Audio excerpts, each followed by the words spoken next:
there a connector in between to that?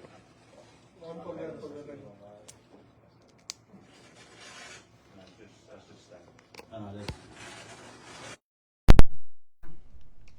Mic check 1 2. Mic check. Slide that way. Wait, you're not trying to get in. Mic check. Just doing it again. Mic check 1 2. No, you good. We good now.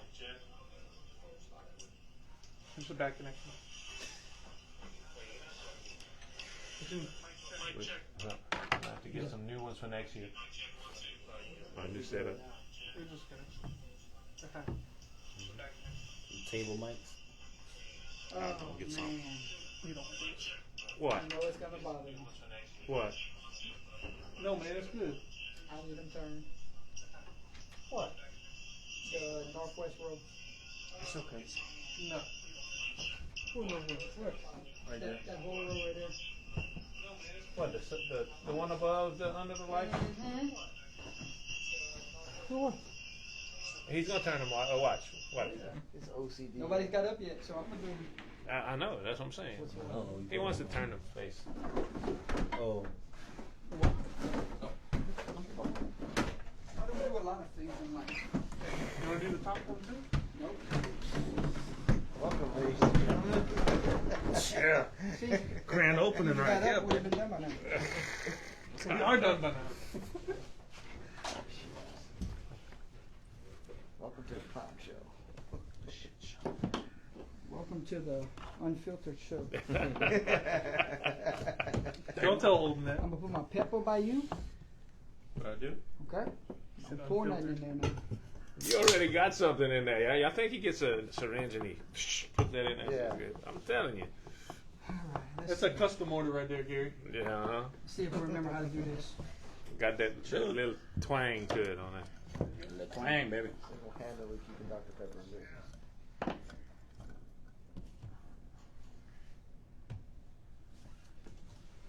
Mr. Matthew, sorry for the unprofessionalness here.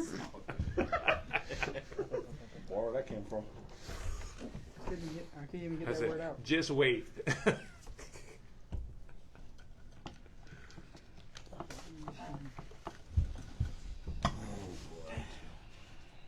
You got your tickets? I deleted the app and re-downloaded it and we're User. Yeah, the glitch. You got nobody watching. That's 24. They're trying to get on the last one, I bet. The one I started before this one? Delete it. And that'll be all, ladies and gentlemen. Yep. Thank you for joining us. Under the lights, 2024. We're done now. Hey, go delete the other one. Not this one. The other one. Please don't delete this one. Delete this No, one. please do not do No, that. I'm with the times. It's okay. Nervous? I'm shaking. For what? He's nervine, man. What you talking about? I got 102 topics here. I don't know where to start. 102. You got 102. We fight. Don't worry, I got my Yeah, no joke. It's already got my homework done too. So. All right. Why don't you just open the show? All right, Matthew McConaughey. All Arms right. down. Ready, boys? Or That's good. gentlemen? Yes, sir. Chris, I like the shade. Man, I'll tell you about that after We gonna talk. We gonna talk. I don't even see the other video on the. Let's do it. Yup. Well, welcome aboard, ladies and gentlemen. State Championship weekend has arrived. 15 weeks have come, and I mean, it flew by. I mean, we're here. It's time to crown some champions. 16 teams will enter into the dome this next 3 days, Thursday, Friday, Saturday, and only 8 will leave as champions. Hey, Christmas came early, ladies and gentlemen. 2 weeks before we get to the big day, and the big day is upon us this weekend. One of my favorite times of the entire year is state championship weekend. We get to see a lot of good friends. We get to go make a lot of great memories and see some well-earned state champions get crowned this coming weekend. Ladies and gentlemen, this is going to be show number 87. So the run to 100 of Wednesday Night Pick'ems is well on their way. We're going to break it next year. Mm-hmm. Yep. If we're still Most here. definitely. If we're still, if you don't- there if is you a don't get us year canceled. 7, if there's a year 7, I'll see if Gary wants to take over. Oh, The oldest go get man my here. stick. Ladies and gentlemen, thank y'all for our great season. 28 great games that we got to stream this year. And I say great, not all of them was Close. close-wise, but it's great because we had an opportunity to come to a field and stream those games. So whether it's close, whether it was a route, we're just thankful for the opportunity for 28 great ball games. So like we said, this is 126 total games in 6 years. So what a run it has been for the panel. But it is time to talk state championship weekend. 5 undefeated teams remain. There have been 147 perfect seasons in the state and the football history. We're gonna guarantee gonna get 148. Will we see all 5 of these teams this coming week? 3 state champions fall last week. Out of the 8 from last year, only 1 remains. It's gonna be quite a scene this coming week. 3 runner-ups make it back to the Dome for redemption. We'll see if they can go get the title this year. We're guaranteed 7 new champions this season. 2 teams make it to the Dome for the very first time. 7 of the 8 1 seeds advanced to the finals. Only had 3 last year. Only 3 1 seeds last year. This year we get 7. You only get 2 1 versus 2 matchups this week. 2 teams are ranked higher than 10 in the seeds. Washita Christian at 11 and Cecilia at 18. No rematches from last year's title games. Out of 16 teams, Alexandria is the only team who has never been a champion. Think about that one. We had some history this past weekend. Xavier Ford breaks the single season rushing record and rushing touchdowns record, so congratulations to him. We're going to talk about it. We had a record-breaking game also, or for views. We saw somebody break a record in himself in that game. We're going to talk about a lot of it. We're going to have a good time this evening. Ladies and gentlemen, no regrets. Make some memories this weekend. 8 champions will be crowned. Let's go have some fun. Let's have a great show this evening. It's the 44th edition of the Prep Classic, and I can't wait. Sitting here with us this evening, welcome back. You were here a year ago. 1 year. You probably had a better record than I did last year. 1 year ago, man. See, time just flew by, man. Flies by when you're having fun, right? Absolutely. And we have switched roles this year. Last year, a lot of us, we're going to the Dome. We got a local in the Dome. This year, we're flipped, and you got a local in the Dome. Yep. So I bet that's an exciting time for you right now. I'm sure you're eager for Friday to get here. I got my picture with the state championship trophy in 2021 with Westgate, and I'm gonna get another one this weekend, Friday, on the field when Catholic High wins it, man. There you go. Chris, state championship weekend is here, my friend. What's the feel right now? Man, a lot of talks. I saw a post today that Big Shaq Diesel made a little post for Cecilia Bulldogs, and I got a friend from Cecilia, and me and them back and forth, we joke, but yeah, man. Besides that, I mean, I'm waiting for the Saturday games. Ooh, some big ones. Yeah. Alex, what's going on? I mean, you're going to be there all 3 days with us. Ready for some great football? Yeah, that's it. Just gonna be a good little getaway, local getaway, and get to watch some I good haven't football, started yet. eat some good food, hang out with good friends, have some good times, man. It doesn't get better than this. Gary Swallow, let's do it again. Another weekend where all of what we did this year, we get to go and just enjoy ourselves. Oh yeah, we get a chance to actually enjoy some games, talk about it, in between. But man, that's what makes it all worthwhile. That's why we've been doing it for so long, because we enjoy it so much. Popcorn in the end zone, wherever, doing whatever, just having fun and enjoying some good football. Finally, after 15 weeks, we're just fans of high school football. Lazard, different shoes this go around, my friend. Not 8 straight, so you get to go to the Dome and enjoy some football this year and don't have to be stressed out. Yeah, this is now it's kind of nice actually thinking about it. Not seeing chrome helmets in the Dome is always a good sign for us at FCA the last 2 years. So yeah, I'm just excited to go and watch good football. Honestly, I'll only get to go on Saturday, But still, 2 great games on Saturday, and so Cool. yeah, just excited to sit in the end zone and eat some popcorn with You Gary. told me that last year. Come on. Hey, I That's need not my one this thing. year. I need one. Kirk, you've been harassing me for 15 Yo. weeks, and here you go. You That- made it that's to a championship my week thing. to make some picks. Well, you know, it's this is the weekend where we all start out in June, July, working towards, and you know, there's only 16 teams that get to partake in this, and it's you know, the emotions that you feel even watching the games is something special, and you know, I just hope those kids play their hearts out, and you know, we get to enjoy some football, and you know, Lord help that concession stand because I'm coming out Yeah. with my popcorn. Gary's coming out The big. big bag, The big man. bag. The big bag. Lord, help us with the hand grenades and the popcorn this weekend. That's right. You know, hand grenades hate to see me Oh, coming. And no students in the end zone. And no students in the end zone. Oh, we got a rise last year. Yeah, dude. Yeah, Uh, yeah, buddy. End zone is for coaches, fans, and UTL. That's right. Yo, You right. What you got, my man? What I mean, first time going to the dome this year. I'm sure you're chomping at the bit to get there. oh man, I'm so excited for this. I mean, the last 5 or 6 years or so, I would watch some of the games. I never got to watch them all, like just on TV or whatever. I think my favorite game to watch was probably that one where Westgate had won. They beat who was it in the title It game? was Warren Easton. Warren Easton. I think they stopped them. Goal line stand. Goal line stand. Yeah, I think he was standing on the 1 yard line watching it. yeah, It was a fun man. When that quarterback slipped, I lost it a little bit. yeah.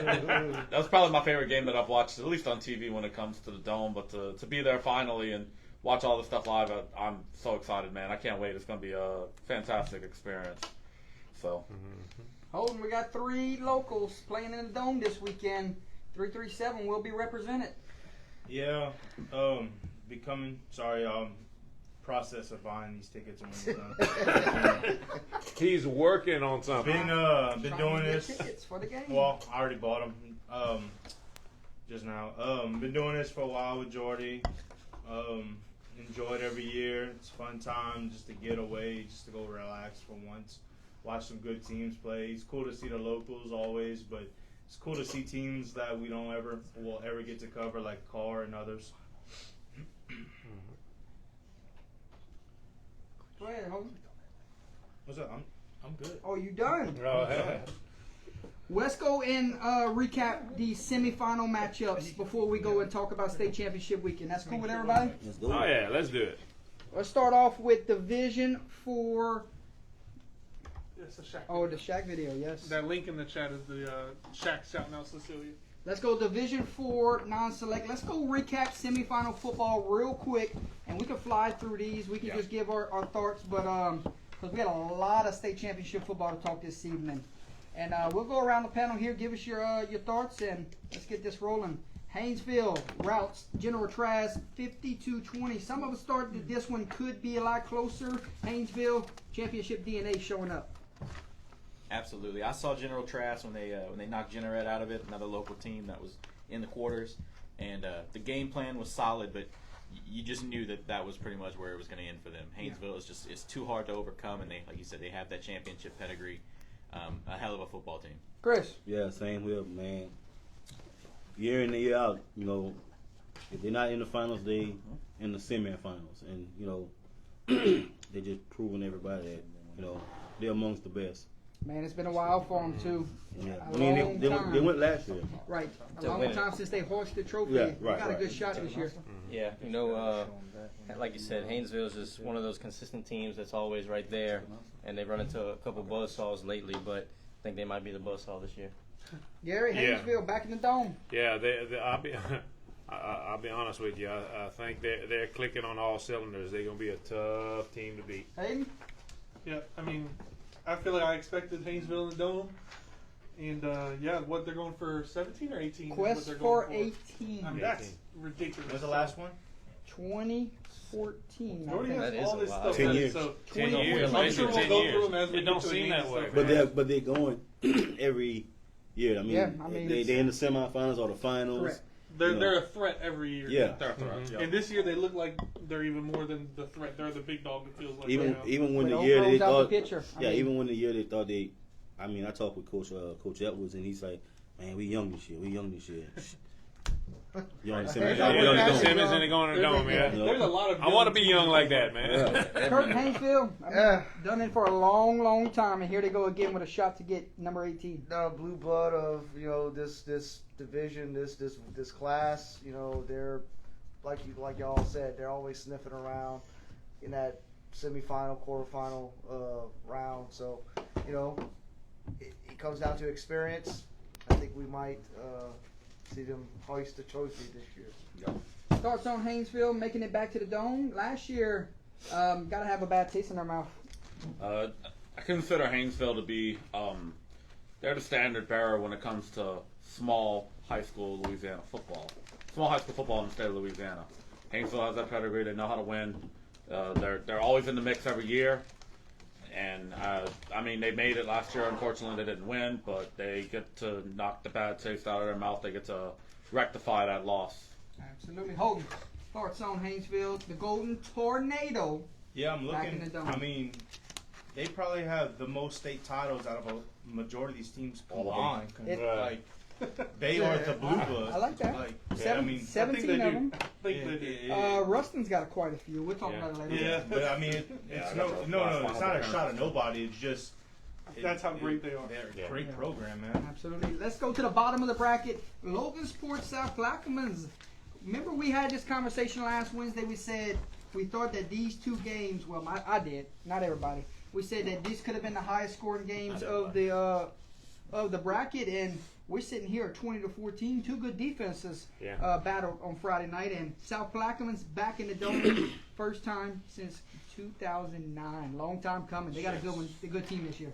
They absolutely have a good team and a small team. I think they only have about 30 guys on the roster, and they all play multiple positions. They got some fantastic kids. Roderick Parker, Alex Phillips. They put in good performances when you need them the most. And even though they have a small roster, it's all athletes. Yeah. Right. It's all guys that can make a play anywhere on the field. A lot of speed, we were told. Yeah. Looking forward to seeing it. Yeah, Logansport defense came off the bus first, and South Plaque defense came out of the locker room first. Like you said, we thought this was going to be a high scoring game, but it turned out to be a daggone good game. 20-14. Head for the Logansport team. That's a long bus ride back home without the W, but they always have a good program. They're They'll gonna be back next Oh, year. they're gonna Yeah. be back. Oh yeah. Alex, I think so too. They got it. Garrett? Yeah, I think South Plaquemines playing well. That was one of the tightest games that we had. And I think that, man, I can't wait to see that South Plaquemines and Haynesville matchup. Yeah, I mean, South Black feels like a team of destiny this year, and Destiny continued to move forward last week. I mean, it was impressive. Yeah. Remember, they made the drop from Division 3 to Division 4 this year, so it benefited in a big way. They're in the Dome. Mm-hmm. Well, being that we played South Plaquemine last year to playoff at Fort Bear, I mean, they're pretty athletic. They have a great offensive line from last year. From what I can tell, it's the young incomer versus the blue blood. Who's going to win that? Who's hungry enough to win it? It's going to be. I think it's going to be a physical game. Somebody going for title number 18, somebody going for title number I want to say three. Should be 2 or 3. I think three. They want to title know number Yeah. 3. There you go. Mm-hmm. Thoughts on South Plaque real quick? Excited to see them play? I am. I haven't got to see them play in person yet. It's going to be interesting to see how they do. I mean, it kind of sucks for Logansport that they weren't able to make it. Logansport's good friends of ours. We tend to root for them, but it'd be interesting to see how South Plaquemine does. I would like to see what the Hurricanes are capable of in person. Oh. Hurricanes versus Golden Tornado. So Oh, yeah. battle of natural disasters. You right. Don't call FEMA. Yeah, Don't. it'd be cool. That's one of the only teams that I actually haven't seen, at least either in person or on video this year, is South Plaque. So it'd be cool. Yeah. You can catch that game Thursday, which is tomorrow, 3:30, second game. Haynesville, the 1 seed. South Plaquemine is the 2 seed. You want me to, we can. Nope. We can. Nope. You want We're to leave good. it? Yeah, We're we'll leave it. going semifinals here. All right, Division sounds good. 4 select. We go Vermilion Catholic Kentwood.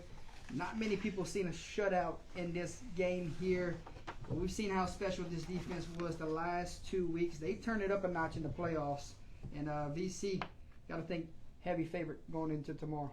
Absolutely, man. It's hard to stop Jonathan D'Artez, and you talk about the defense. I mean, keeping the Kangaroos to 0 points. I don't think anybody expected that. I think it was a great performance on both sides of the ball, and I think it gives them a lot of momentum going into this week. Chris, first time seeing Jonathan D'Artez in person, and you said it when you left that night. Man, he's special. Yeah, he is, man. And the OC and the coach, the game plan is around him. Mm-hmm. And the thing about that, when the game plan is around a certain player, you got to give the other teammates on your team to not be selfish. Mm-hmm. They block. I mean, this one play, everybody blocked down, and one guy he come across and he pulled, but then he kicked out, and it was just him and the guy in the hole, and he did his job, and he blocked the linebacker in the inside, and he just cut it on the outside touchdown. So I see a lot of unselfishness with that team. Alex. Yeah, I'm excited to see him in person. We hear everything about him every week, and so seeing it in the dome in person is going to be special. And for them to do what they did to Kentwood, it shows that not only do they have an electric offense, but they have a heck of a defense too, and it's going to show up tomorrow. Gary, Yeah. thoughts on this one? I called it, and I mean, back-to-back weeks. My goodness. All I can say is that this team is on a mission, and it's a special team, and I think that they have a great chance to bring that title back to Abbeville because, man, like everybody said so far, that is a special team, and what Chris, to reiterate on Chris, what he said is that I didn't see any selfishness. I saw a lot of team players. They were just all together with one mission, basically, to get to the dome and to win it. So, Yeah, I mean, VC was impressive to watch up close and personal. I mean, Johnny Football ran 40 times as a quarterback. 41. 41 to be exact. 41. I mean, ridiculous. But yeah, the defense was the most impressive part. I mean, 2 weeks in a row. Almost. I mean, they didn't shut down St. Ed's to 0, but 28 for St. Ed's is like them not scoring at all almost because they score 50 every week all year. Mm-hmm. But the defense, I expect to have another big week this week. I think that they're feeling good about where they're at. Seems like whatever they did to get them going in the playoffs, I feel like it's going to ramp up even more tomorrow. I'm ready to see them tomorrow. Kirk, I'm sure you watched the game at your house. Yeah, just a little Uh-oh. There you go, Gary. Go ahead. There you go. I already know who that is. Look, You need to go? I was probably one of the more well-rounded, complete games I've seen in some time. I was not expecting Kentwood to get shut out at all. Too much athletic, too much speed. 2 goal line stands. 2 goal line stands. It was something. Like, I'm very impressed with that quarterback. 41 times running the ball. It's Tim Tebow, 1A football. I'm excited to see it in person. Yeah, right at about 6 yards of carry You see too. what I just noticed? That's insane. Don't look at it. Close your eyes. Go ahead, Enoch. Yeah, man. I'll say this. I know. Thing that I was looking for the entire game. I watched intently on it the entire game, and I was looking at both the offensive and defensive lines on both of those teams, and Vermilion Catholic on both sides of the ball dominant when it came to setting up the point of attack or trying to shut down Kentwood's offense. It was a complete game by both the O-line and D-line, and the O-line got a player of the game plaque for it. The Legion, they got the player of the game plaque for it. It was well deserved with how well they played. Holy. All I can say is, All I can say is I like the brisket. yeah, food was amazing. Thank y'all, by the way. Besides it being was, cold. one of our sponsors, I believe, right, God, Jordan? it was cold. Yep. It was cold, got cold, but all I can say is, don't look at the size of VC because they're gonna kick your ass. Butts. My bad. B-U-T. Oh, we're not on That's the late one. show no more. But It ain't after man, hours. that is a good team, y'all. You have to and wait till 9:30 afterwards. not there. Dortez, shout out to After him, the kids go to man. bed. Let's get to bed. Kid's an athletic freak. They told me it was Johnny Football, and I saw it 2 weeks in a row. Their counterpart, they're going to meet a familiar foe in the Dome. Ouachita Christian knocks off a Ascension Catholic team that did not have their horse. 24-22. Surprised to see LZ not in the semifinals. Somebody here might know the extent of the injury, but Ouachita Christian, what a job Coach Fish has done to get his team in the Dome, knowing he only had 2 returning starters this year. So, I mean, tremendous job, Ouachita Christian, back in the Dome. Yeah, I mean, with LZ out, you would like to have seen Ouachita have a better performance, but I think, they say good teams win when everybody plays well, and great teams play when they don't play as well as they could, and they hung in, they got the win, and they punched their ticket to the Dome, and that's all that matters. This team could find a way to win. Yeah, just a 2-point loss without LZ. That just goes to show you what's brewing over there at Ascension Catholic. Yeah. Coach Narcissus, man, we said at the beginning of the season he's going to do a great job, and he went up to the semifinals his first year. Yeah. Sky's the limit. Yeah. So look out for them for next year. And Ouachita Christian, man, like you said, they just find a way to win. But tough task this week. Yeah, wish I'd have known about that injury before the pick show. Well, we found out At on kickoff. top of the press box Kickoff. Yeah. that he was They out. went, they Yeah, didn't, so I'm he sure. warmed up and everything. Oh, so really? he went through warm up and dressed out with pants and the undershirt on and stuff. They go back in the locker room. He comes out street clothes. Right. So Was they it were a ploy, or keeping did he it just thing not feel tight. Anyway, that's but that's Messed still up my parlay. yeah. Heck of a job right there, though. To be down your best player, arguably your best player, and to lose by 2 at the end, I believe. I was watching them scores pretty close. But, man, just a testament to the coaching staff, testament to the other kids, rallying around each other to really, give it all they had in the semifinal game. And sucks that they didn't make it. That would have been a really good success story, but they'll be back. What's his classification? This is 1A. No, He's the senior. Oh, he's senior. senior. Yeah. Garrett, Like he said, it was crazy when you. not your everyday 11 seed, huh? No, not at all. Not at all. And like I said, when we get to this point, those seeds don't mean anything. It's whoever's playing better on that night, and so yeah. Yeah, I mean, I wasn't once I found out that LZ was out.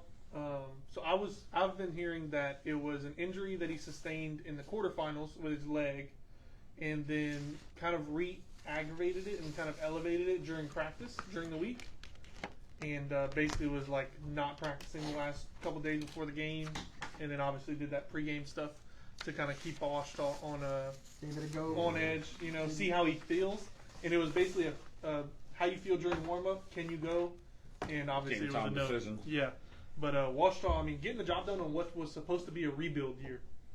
I mean, good job by Coach Fitz over there. Kirk? Man, it's just another program that's always around. Always in that late rounds of the playoffs. North Louisiana, those guys are built different up front. Looking forward to seeing how they match up with Vermilion Catholic and what they want to do on offense. Yeah. With OCS, they were an 11th seed, not your everyday one. They had that loss to Oak Grove at week 10 that it really hurt their chances to get that first round bye, but they showed that they didn't need it when it came down to it. Whoever's in front of us, let's win. If we got to go on the road 2 or 3 times, big deal. Still got to win, and Big deal. they went and they were able to take care of business. They were able to take care of business, won their 4 games, and they get to play a very good VC squad. It's going to be a great game to open up the Prep Classic. Holden finishes off with this bracket. Yeah, me and you, we've seen OCS in the Dome before. Great program. I mean, nothing to take from them. They still got to line them up and play and win the game. They did. And sucks for Ascension Catholic, because I just feel, got to give them love too. I feel if they had their best player, might be different. Storylines this week. Might be Could have different. been a different story. Yeah. Yeah, it could have been. LZ Could County have. football to me. Yeah. Could have been some storylines, but that's But why you play the game. Congratulations, though. Yeah. That's why you play the game, and Coach Fitch always has his teams in contention year in and year out, and Tomorrow, kicking off the Prep Classic, it will be Vermilion Catholic against Ouachita Christian. Rematch from 2022, where Ouachita Christian won that matchup. So, we'll see what happens. Division 3 non-select. Let's speed some of these up, boys. St. James Union Parish, the rematch everyone was talking about. The rematch lived up to the hype again. When these two teams clash, it's always going to be great storylines to come from it. And St. James, they get their lick back. They're going back to the Dome, and they end the streak of Union Parish trying to go 5 straight years to the Dome. St. James Wildcats, they're fun, they're young, and they're excited to be back. Thoughts on St. James? Freshman quarterback, 14-year-old. Yeah, and he's comfortable in the pocket. He makes big time decisions when they need to be made, and you can't fault a kid. I mean, it's so easy to let freshman mistakes come out, and he doesn't make many. He's playing well above his age right now. Absolutely. Chris. Yeah, with a big old line he got in front of him. But yeah, and they say it was a controversial call at that game, but you know, it is what it is. Yeah, they back in it. Saying rematch, and it lived up to the hype. The game, you know, it was a close one, 36-43. So Union didn't go out, you know, without a fight.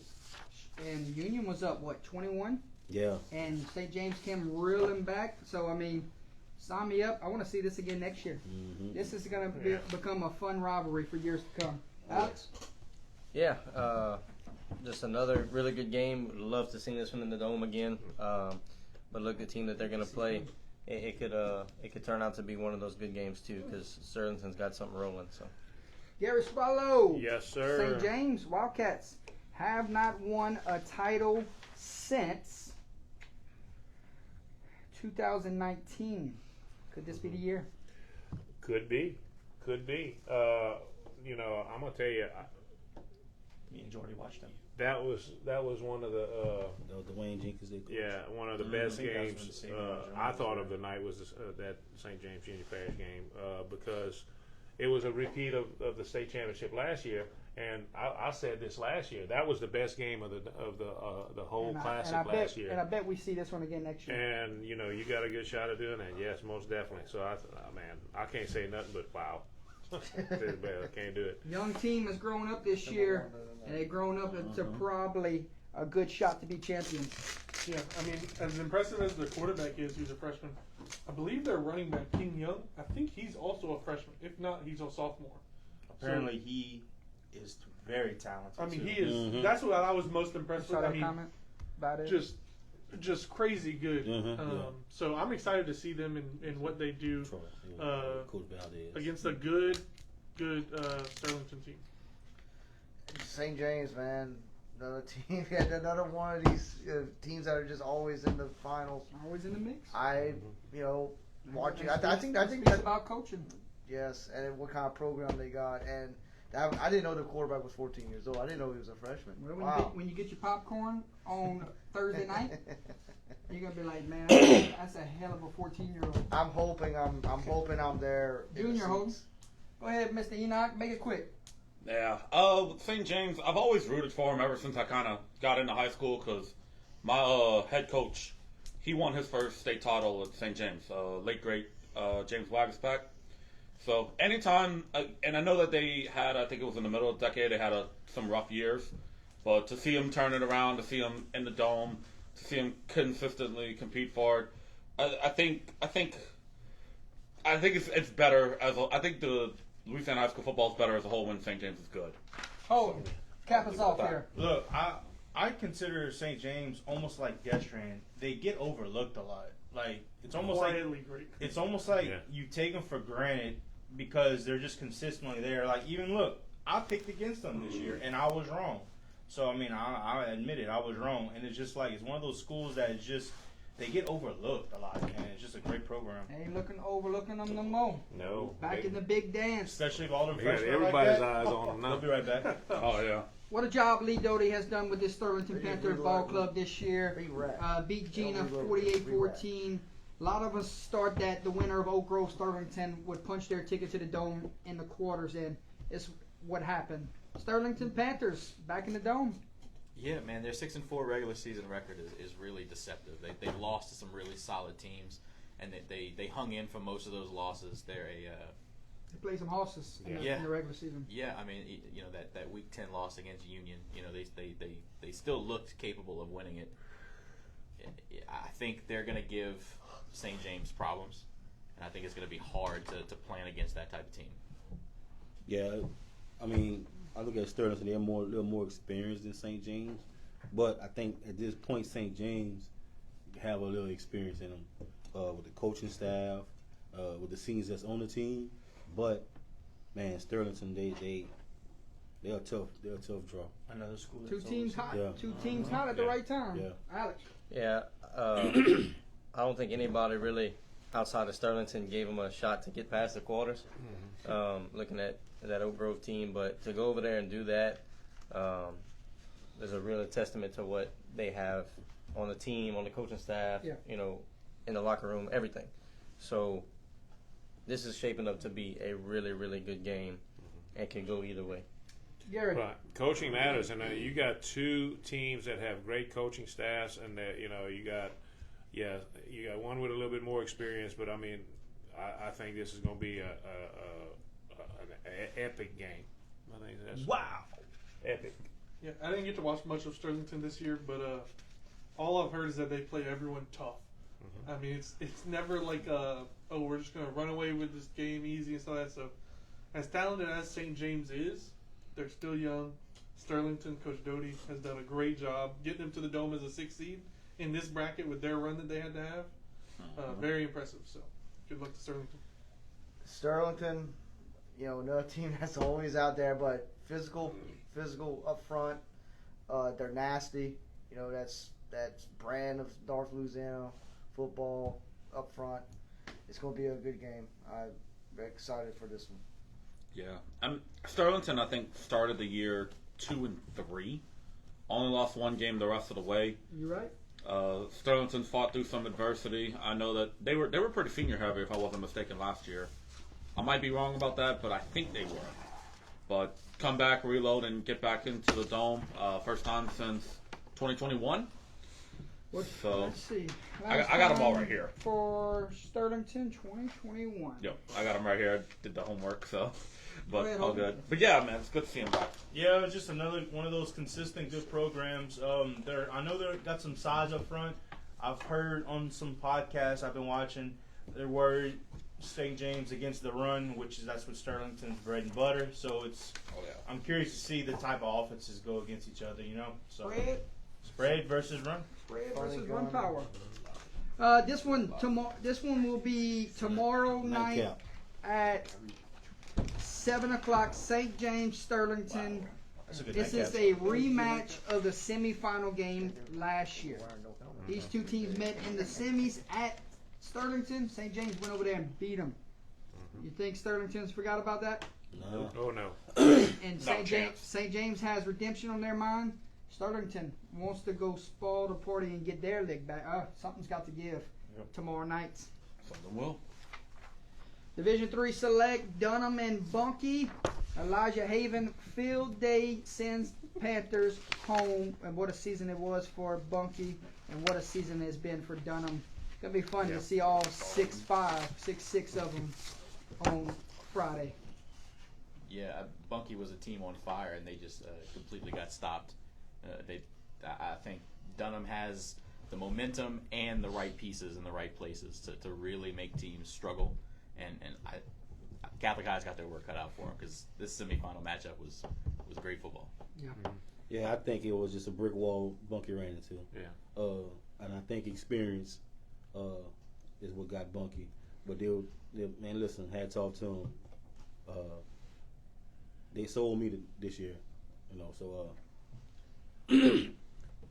they're gonna be a force to be reckoned with in the future. Yeah, I think styles make fights, and in terms of football, this was a bad matchup for Bunkie. I think Dunham got away with one in the quarters and really, flexed their muscles in the semis, and they don't have an easy game in the Dome. Catholic High is going to come with it. I think they're a well-rounded football team. So it's gonna be interesting. We'll see what'll happen. I ain't started cussing yet. Yeah. I'm trying to get through these semifinal picks first. Gary. No, I think Bunky was on fire, but like they said, they ran into a very stout and determined Dunham team. So Yeah, I mean, Skip. I was wondering how Elijah Haven was going to look after playing a team like us, and I think I was really impressed with how much he improved from what I saw in the quarters to what I saw last week. I mean, if he makes that leap again continuously, I mean, this kid is a sophomore. What I saw last week, the throws he was making, decisions he was making, because that was always my big question with Elijah Haven, his decision making, when to take off, when to throw it away, when to get it in the right spots. And I feel like he figured that out against us in the second half. And then he must have watched a ton of film from that game and was just super prepared for Bunky and really just kind of flexed his muscles out there. It's going to be exciting to see him in the dome. Yeah. I mean, just watching Bunky turn around, it's about 3 years ago where they were just not winning anything, and then all of a sudden they're Funky Bunkies back on the map, man. Like, Coaching matters. it's all, and the facilities are like they've invested in that school, they invested in the programs. Growth, And baby. it's Bunky got something cooking there, and Dunham got one heck of a quarterback. Like, You're right, they do have he's something he's cooking. he's a difference. He's the difference. Sure, I'm still thinking about it. mm-hmm. Yeah, congrats to Dunham on making the dome. They were the 1 seed, but They beat his team. they, yeah, man, it kind of sucks to not be able to see Bunky. If Bunky would have made the dome, I would have wore that shirt the day that they had would have played. But I mean, look, I'm not gonna sell Dunham short. I was You on the know, sidelines. they did a great job. They did a great job doing what they had to do to shut down Bunky. And Dunham is going to be in for a good game, I think, against Catholic and New Iberia. Holden. As a Bunky alum, we hurting right now. we hurting, bro. But, Heartbroken, baby. No, man. Heartbroken. Congrats to Dunham, Elijah, man. I was I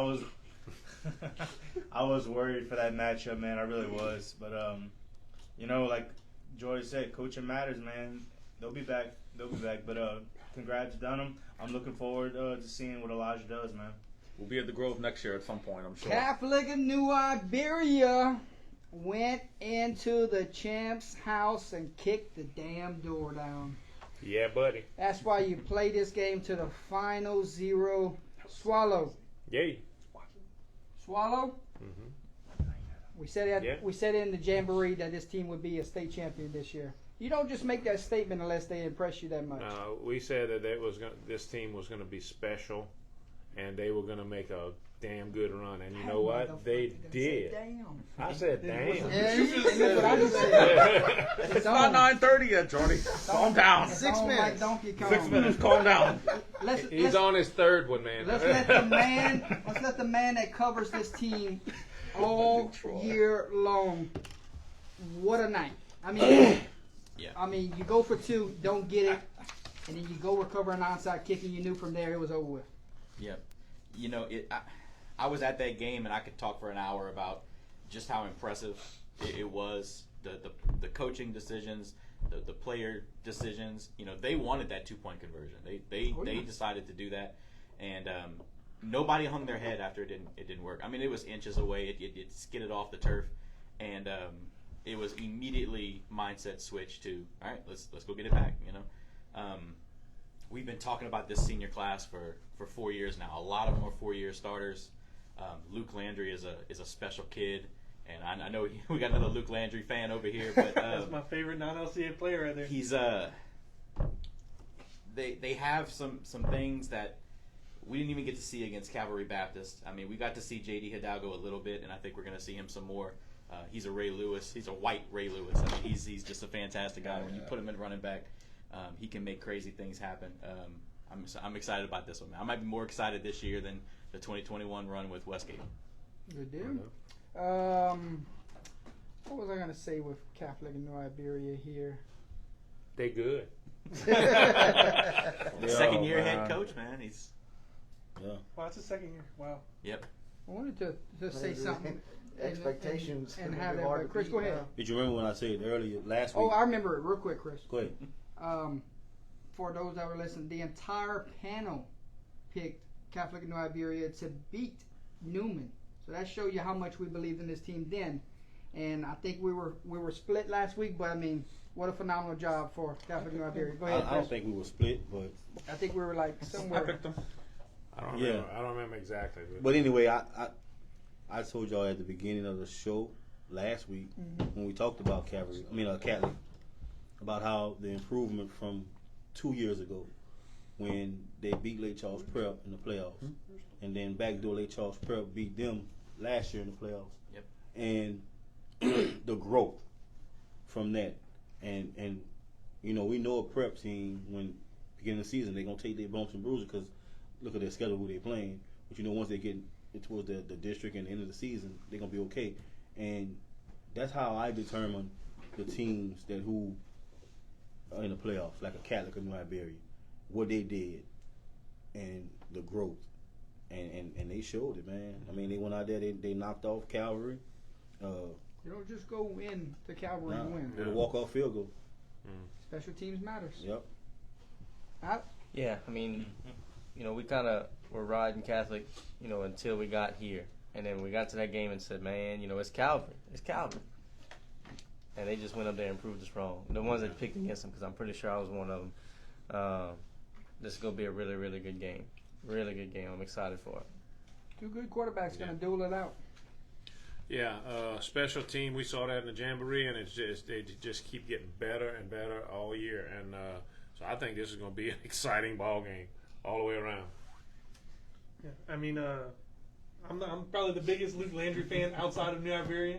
I feel like, I mean, that kid is so special. It's so fun to watch him. The way he plays the football is just so impressive. Does he have any offers right now or anything? From what I heard, he has a couple, but he's waiting to make some Yeah, decisions. I mean, if any college is seeing his film and not offering this kid, what are you doing? Yeah. Because, I mean, he's so impressive. And then on the opposite side, you said J.D. Hidalgo.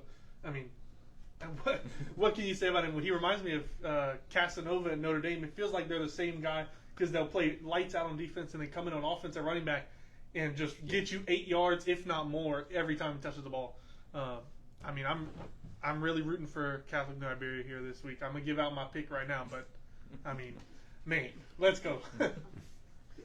Look, I don't know much about New Iberia, Catholic New Iberia. You're going to learn today.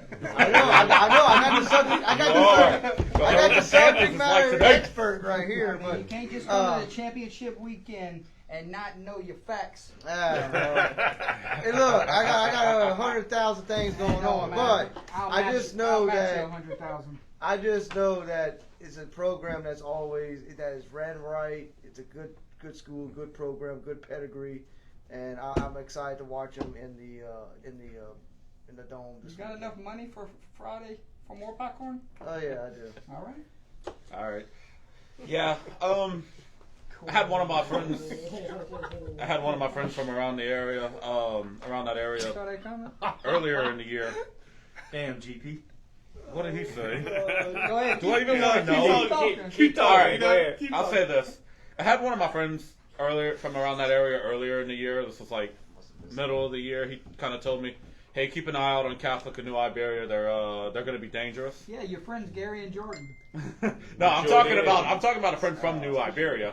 He went to high school over there, and I told him, okay, I'll keep an eye on him. And then Catholic and New Iberia went undefeated the rest of the way. I believe they're only lost to VC, if I'm not mistaken. They played monsoon week 1 and then rolled off 13 in a row. Yeah, hats I off think, to or them. 12 in a row. 12. They had a bye. No, but hats off to Catholic and New Iberia. Great season. And they get one more chance to add one more win. And you know New Iberia is coming. Oh yeah, they're gonna show up. I'm actually so glad and excited that I'm going to be there to watch this game. Hit the table. Damn, dude. Shook my table.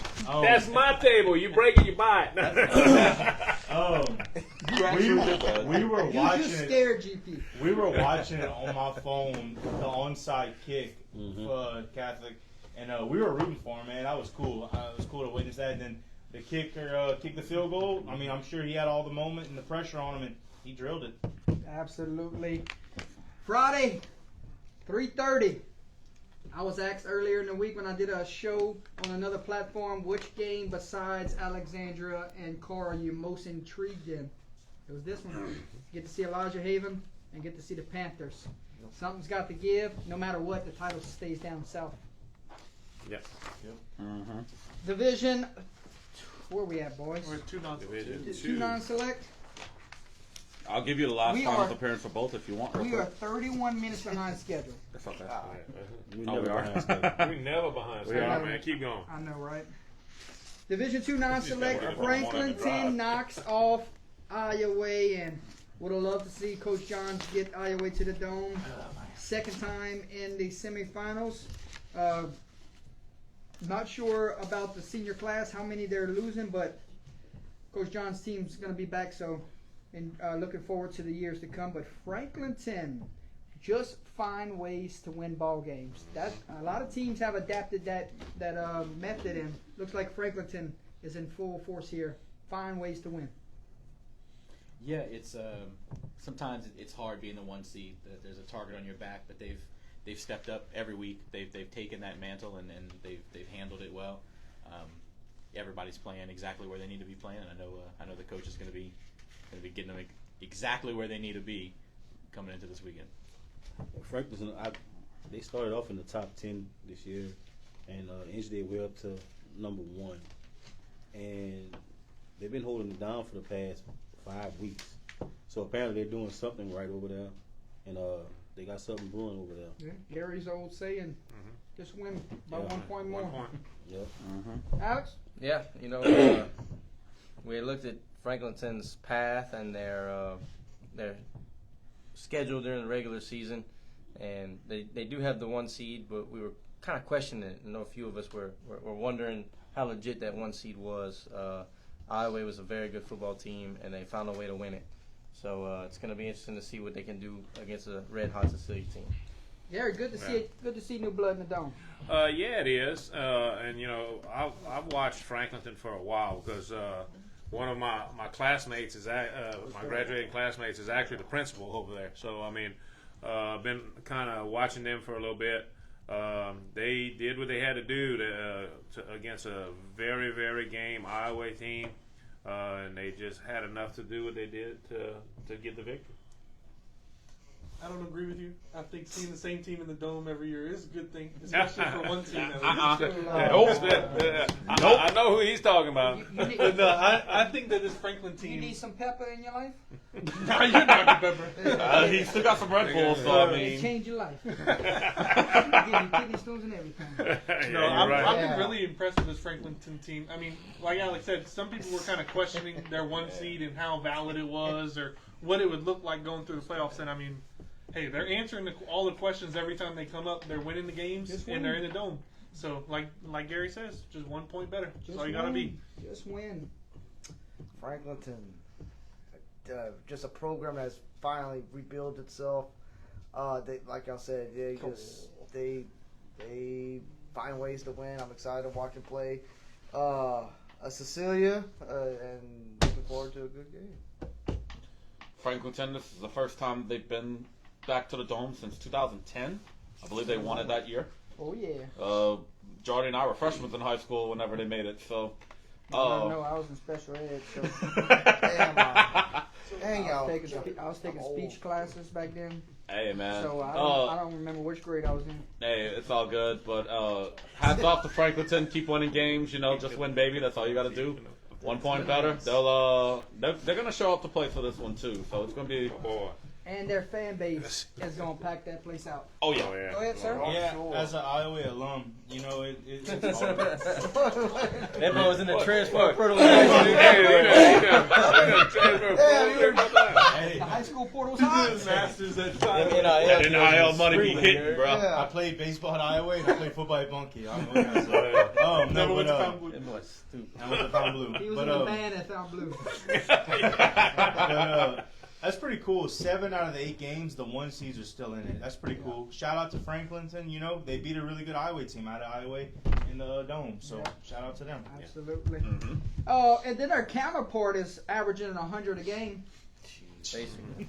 Cecilia, my oh my, yeah, that they That might have over 10,000 fans from both sides combined. Cecilia, Oh, Eddie. Cecilia, they're going back, and I think a lot of us think they have a really good shot to win this ball game. And Cecilia cranked it up in the playoffs, and they have not looked back. They beat a North Dakota, they beat a Lutcher, they beat a Plaquemine. I mean, not 3 easy games there, and they beat them convincingly.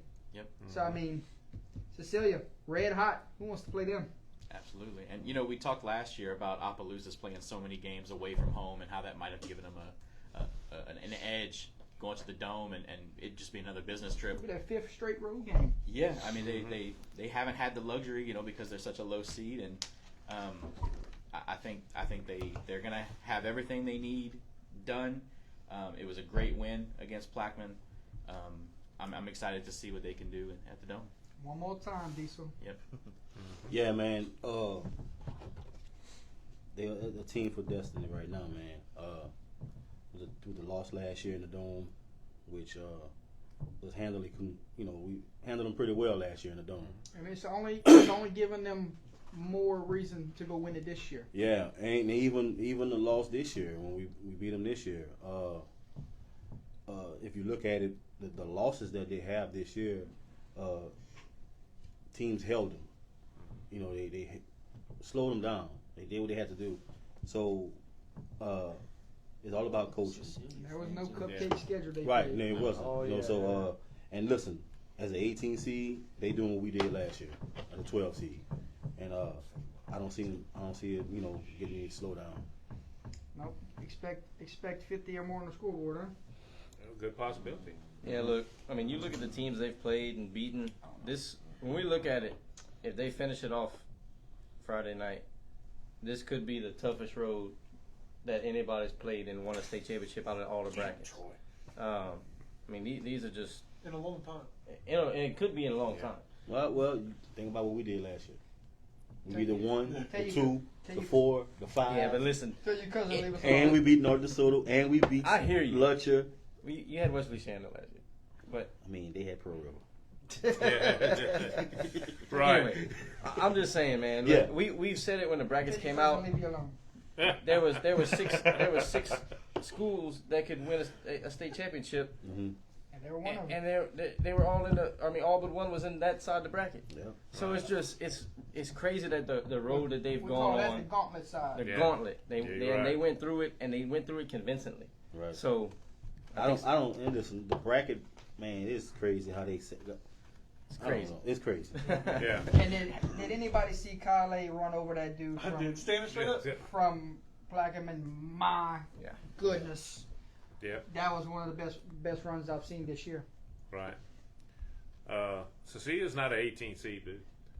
Look out. I'll be honest with you. And we're going to talk about that when we pick it, but I mean, they're a team that's destined right now. They're a team. I call them a team of destiny this year. I mean, like they said, not only is Cecilia played probably one of the toughest roads, definitely this year, if not in a long time. You can argue about Opelousas all day long about last year and this year's Cecilia run, but they've also been, in my opinion, one of the most dominant teams in the playoffs so far. Even the Lutcher score. I mean, Lutcher scored with seconds running off the clock. I mean, if you watch that game, Cecilia had it in the bag the whole game, controlled everything in the game. I mean, averaging 53 points a game, going through that gauntlet. All on the road. I mean, Oh yeah, all on the road. and Franklinton scores a lot too. So I expect, honestly, if you ask me, I'd expect that one to be the highest. That's a scoring great game. nightcap. You better Yeah, that's going to be a good one. you better score with him. Yeah. And look, going into Lutcher and winning that I mean, game. this man's a fan. He named his daughter after y'all school. that was not it. I hope not. No. Hope not. It's no. But no, look, no. look, going into Lutcher beating them, it's been all blowouts and handling business since then. You know, they're rocking and rolling, Diesel rolling. Well, they made it back. Yeah. They made it back. Made it back. Go ahead, Oden. Yeah, they're obviously not 18 seed. You know, if Diesel doesn't miss a few games this year and they don't have a few injuries, they're a higher seed. But a buddy, Cecilia fan, keeps me updated a lot. Oh, They're yeah, kind of well, battling the sick bug right now. They won't be sick. They won't be sick So Friday night. I just hope everything's good. Marmalade tea. Fix it. You're right. Cecilia Franklinton, Friday night, Give him a Jordan drink. 7 o'clock. One more time. We'll see who leaves Oh yeah. Yeah. with the trophy. Division II select Shaw Madison Prep. This was a 35-14 ball game at one point. Madison Prep comes storming back, and it came down to a 4th down stop inside the red zone. So I mean, On the hats 8-yard line. on the 8-yard line. So hats off to Shaw punching their ticket to the title game. It's been a while, and I'm excited to see a sea of green come Friday. Absolutely. It hasn't been blowouts, but it's been solid wins the whole way through. And yeah, I mean that game against Madison Prep was a dramatic one, and I think the right team made it out.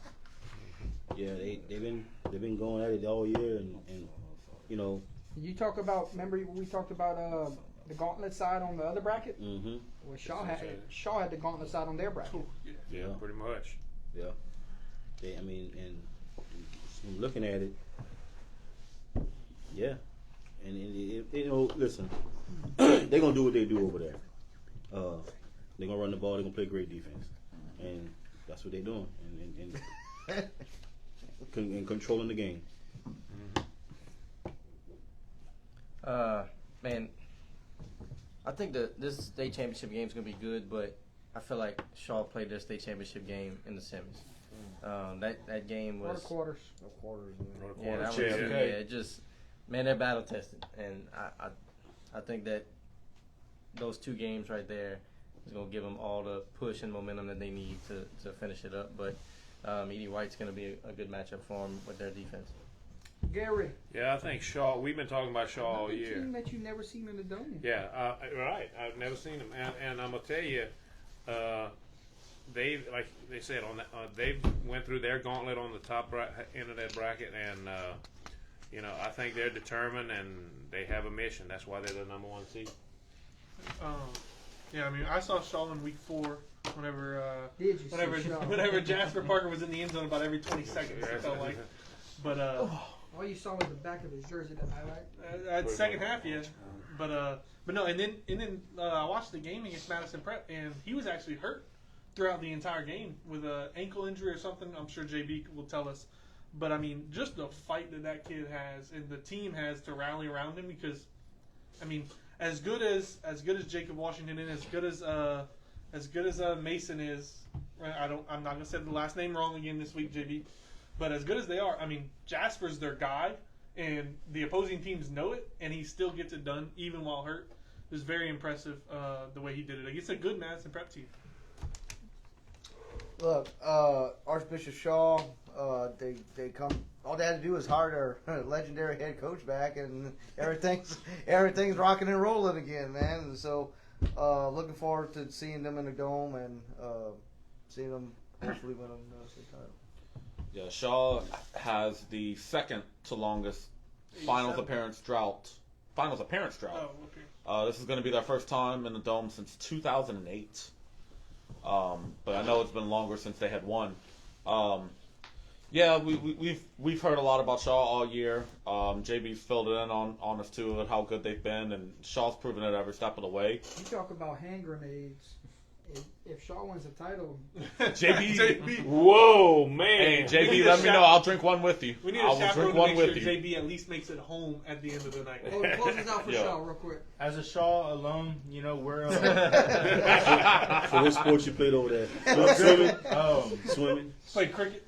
I was on the Diving, I was swimming, on and the bowling diving. team. The bowling. Swimming Oh. and diving. I'm looking forward to watching them, man. I can't wait to see Jacob Washington and Jasper, really two talented kids. But I'm with Austin. I think Jacob Washington's gonna have a huge night. Getting drunk? Yes, indeed. Oh, Oh yeah, let's go. Edie White, no problems with Leesville. The front seven played outstanding, slowing down Xavier Ford. He gets the record, but Edie White gets the win. off to the Cardinals back in the title game. Remember, this senior class was freshmen whenever they had to go play at UL. So I'm sure they're excited to get to the Dome. Definitely, yeah. They smacked them Wampus Cats pretty good, and the whole run in has been solid.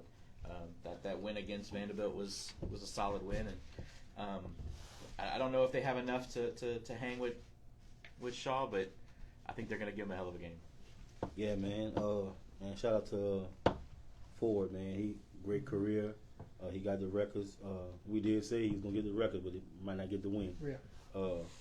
And AD White, they're gonna have a tough task on them, And there wasn't no Xavier Ford, so I think Shaw has a better line than Leesville have. So we'll see. And then they can pass the ball too. Yeah. So I mean, you can stop the run. And play a little defense. Yeah, they can throw it over the top too. Yeah, we say defense wins championships, and Edie White has a good one. I just don't know if they have enough on offense to get it done.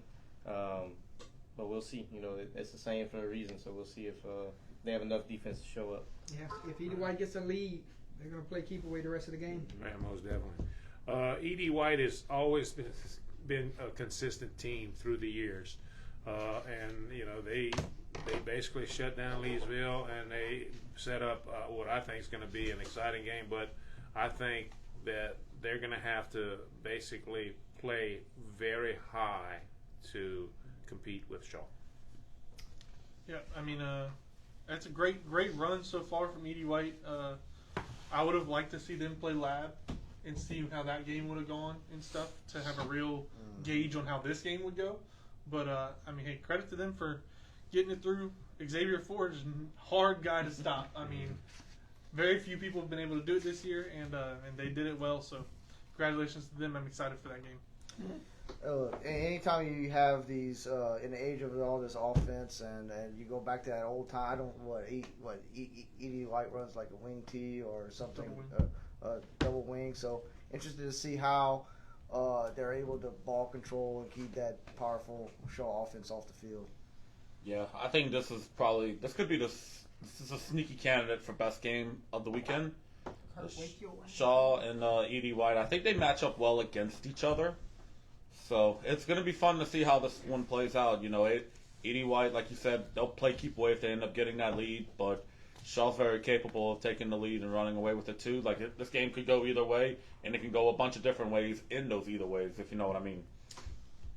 Could be close, could not be. Edie White reminds me a lot of VC, man.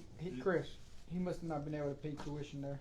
No, he ain't. You ain't getting in there. You ain't getting in there. No, I'm a booster. He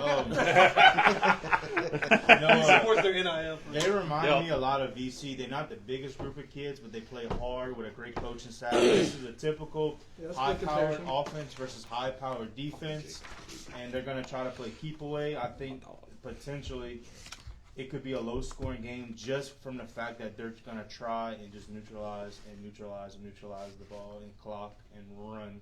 And I'm looking forward to it. They did it against Lusher. That game could go two ways. Either, and we'll see it kicking off the Prep Classic on Friday at noon. Shaw, Edie White. Get your tickets because Holden struggled to get his. But he got him though. Guess what? I ain't even gonna say it. I ain't gonna be mean. Division 1 non-select Central Baton Rouge Prue special team still matters in this game. Blocked field goal to the hizzy. Is that a word? Sure. The his house. It is now. His house. Don't say it again, but sure. It is now. You're trying too hard.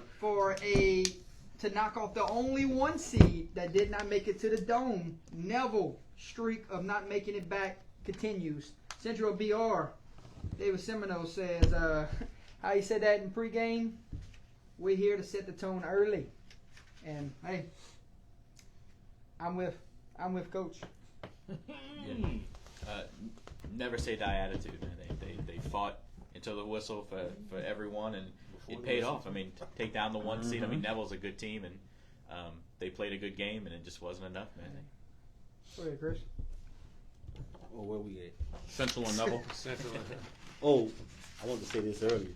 Central beat every team on I-10. I mean I-20. On I-20, yeah. Central. Oh. Yeah, Central Fight, babe. Yeah, They put it on their shirts. yeah. I just They- found out who Jordy's picking. They beat every team on I-20, and they got one more to go, and they got a good shot, a good team, and we said that from last year that when they was gelling and they was getting the pieces and they got knocked out with the quarters by Dutchtown, right? Yeah, and they'll be back with a young team. So and listen, they back and they in the dome. Yeah, this is second year in a row that Central knocked off Neville. A lot of fireworks in that game, prior to the game, after the game, during the game. So that would have been another good one to see in the dome. But we're gonna see a good one with Central and Ruston. The city of Baton Rouge Yeah. versus everybody. That's right. Yeah. Central's, we talked about that a few years ago, that they had the nucleus of making, creating a very good team. We knew it was going to happen. Yeah. It was going to be when would it happen? Yeah, and it's together, but Central's got a lot of talent in that area, and man, I just I think that's going to be an exciting ball game between them and Ruston. Yeah, well, I said my feelings about Central's defense last week. I think they're the best in the state, and I think they proved it. Holding Neville to, what was it, 13 13, points? sir. I mean, that's incredible. Neville's a good football team. A lot of people had them pegged to go to the Dome, rematch with Ruston, all that stuff. Some people had them best team in the state. I mean, before the Alexandria game, they had them. Some people had them best in the state. Okay. Yeah, there were people that did, yep. Okay. Y'all learned in the circles I am, but there was definitely some people that were saying that. So I mean, for Central to go up there and do what they did, They're not intimidated by I mean, anybody. No, I mean very, very impressive. And that group has fought through so much this year too. So good to see them going to the Dome. Yeah, Central started off the season kind of rough with the kind of the tragedy with their players getting involved in that accident, but really being able to rebound. They've, this is another program that's always been like a sleeping giant. They poured resources into that program, and Seminoles just come in there and lit the fire. And they're playing with a lot of emotion. I think we're going to see a very good game between Central and Ruston. Okay, so the last time that Central of Baton Rouge has made the finals, Superdome wasn't built yet. 1966. You think they coming? Whoa! Oh, they're all going to be at the Dome for this all one. of Central all is of gonna Central be is going to there. be there. Once in a generation or Oh, two yeah. generations, right? Hey, during our bracket release show, I had Central making the finals, and I it's did. one of those that I'm glad I'm right about, because I like to see what I like seeing what Seminole has managed to do with Central all throughout this year. It's been I had him in the finals against a team that. yeah, because this is what year did 2 not- of him did being not make here. it. Yeah. Yeah, this was year 2. So in 2 years, he gets Central from a team that was kind of middling to getting him to the Dome 2 years. That's very impressive. Yeah, before the season started, I actually had Central in the dome, Lock arms with me. and it's that they have that mentality, us versus the world, and I love it, man. They're gonna talk, but they're gonna back it up. They're ready to fight, and I like it. Bring the big fight. Yup. They gonna need to bring the big fight because they got Big Ruston waiting at the bottom, and they sent a statement What a closeout! in the semis. No, man. 44-7 over Destrehan. Big Ruston, looking like Big Ruston of last year, going into the state championship game. It's gonna be exciting. 3 straight trips to the Dome. That speaks volumes of this senior class. Mm-hmm. Yeah, when we talk about the Ruston offense a lot, but to hold Destrehan to 7 points after they had kind of ran riot in the past 2 rounds is, to me, the more impressive storyline in this one. And that defense is going to need to step up again in the Dome. I mean, if they want a chance to come away with the win, they're going to have to step up like they did last week. Yeah, Big Ruston. I mean, they was loaded last year, Oh, yeah. and I guess that gun stayed loaded this year, and It's gonna be really Senior They didn't class run out of is bullets yet. special, No, man. it's gonna They Yeah. got a drum magazine over there. yeah, man, they There you go. You should I see like that. Eden endings. when I saw them on the sidelines of the game last year in the Dome, and thought that was a JUCO. That's why they call him Big Ruston. Yeah, man. Ruston. Mm-hmm. Yeah, just loaded with D1 talent, and I know they took a lump or so in the regular season, but I don't know. I think they might be primed up to win it again. They cranked it up once the playoffs got here. Ruston, this game, Ruston played Destrehan. This is the fourth time, and Destrehan beat them the last 3 years. But they never played them at Ruston. This was the first time they actually had them at home. That one felt good. And man, they just put it Gary on. with So the stats. Oh I saw that on special report that they had. But I mean, Yeah, Gary Yeah. watches local channels. yeah, I watch them all over With the the place. antennas with the Gary got phone about- on it. Gary got about Antenna. four I got With the 4 little satellites claw at on my the house back. facing different directions. I mean, Not But the yeah, old- the old that big was very yards, huh? important, and they interviewed some of the players about that, and that's the first thing they said. They never played us at home. They never played us at home. They never played us at home, and that home field advantage really shined at that game. yeah, what Ruston did to Destrehan kind of felt like what Westgate did to us this year. His senior class had never beaten LCA. This senior class had never beaten Destrehan, and they interviewed Bradley, like Gary was saying, and he was like, "I just want to beat Destrehan right now. Like that's my focus right now. Haven't beat him in 3 years. We're gonna beat him this year." And I said Central's the best defense. And if you ask me who the second best defense is, I would say Ruston. I mean, even the games they lost, it felt like their defense just kind of kept them in there. And so that Ash scored I think like 40 something on him, but 40. that's Ash. 40. Yeah, That's about Ash. 40. You know, and they were still kind of hanging in there, getting good stops whenever they needed them. They So lost that game by 4. Kirk, This game, we got 4 minutes, Kirk. this game might have the largest crowd in attendance probably for. You better get there early. Oh no, they definitely will. Yeah, and Oh, yeah. and it's going to be I think it's going to be the first one who can get to at least 28 or 24 to win this ball game. I think a highly defensive game. It's going to be close. Yep. Ruston's been as advertised throughout the season. There have been 4 teams that I think have been considered the best team in the state at one point or another. Ruston, Edna Carr, Alexandria, and Neville. So Ruston's been in the thick of it. They beat 4 Texas teams, I believe it was, or was it 3 Texas and an Arkansas? 3. 4 3 Texas and Arkansas. 3 Texas and an Arkansas teams, and those were good teams as well. Yeah. Yeah, So, long was just not. you know, just they lost 2 games in arguably the best district in the state of Louisiana. they It's came either in third in the district. yeah, they came in 3rd in the district. It was either it probably is the best one or the Catholic League, one of the two. Take your pick. Hayden, you better get your stats up, Hayden, because they're coming after your ass tonight. Oh yeah. You got called Okay. out. But hey, We you all know on the what? couch, Hayden. Big Ruston's they're back and loaded. Let's go. Absolutely. You alum of Yeah. Anybody ever watched that video of Aiden Hanning's little brother with that big hit that they made last week? Man, that kid's impressive. They're like you You said, gonna they got, send it to me? that's a Drum Magazine. They're locked and loaded, man.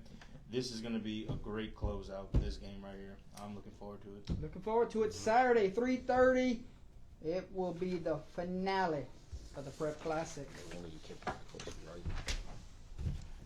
Division One select Edna Carr, Catholic of Baton Rouge. Wouldn't we know this one would be state championship worthy?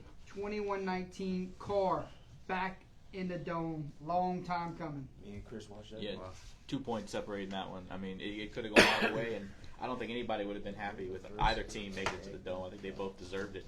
But yeah, Ed and Carr, they held on and they got themselves a spot. yeah, man. We penciled them in at the beginning of the Long season. time ago. They Thank you for talking about my school. You know? Yeah, what you did with lacrosse over there? We ain't got that.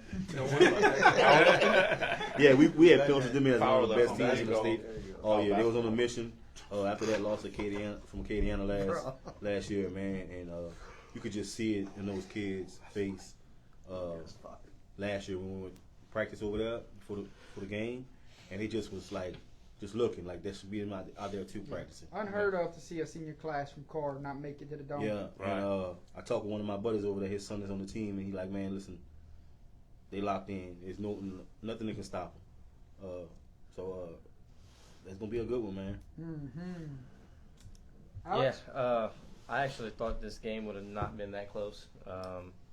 Just seeing what Carr did to Rummel and seeing how close that game was, but Catholic showed up and showed why that they're in the mix every year. So hats off to Carr. They, got the job done and back in the dome, and they got another big one coming up. How that freshman today? The University of Edna Carr is on a mission. Yeah, I mean, you know, I'm really excited for Holden. You know, his alma mater. Yeah. Get into the dome. That was a really fun game to watch. I went back and watched it over the weekend. He was the towel boy on the basketball team. That's right. But yeah, really fun. Glad for Ed and the car to get back. Hopefully they can get back to winning in the dome also. Well, I had Catholic High Baton Rouge winning this game by 3, but entertaining game. Athletes all over the field. It was like a college game, man. Like Chew so. up the band.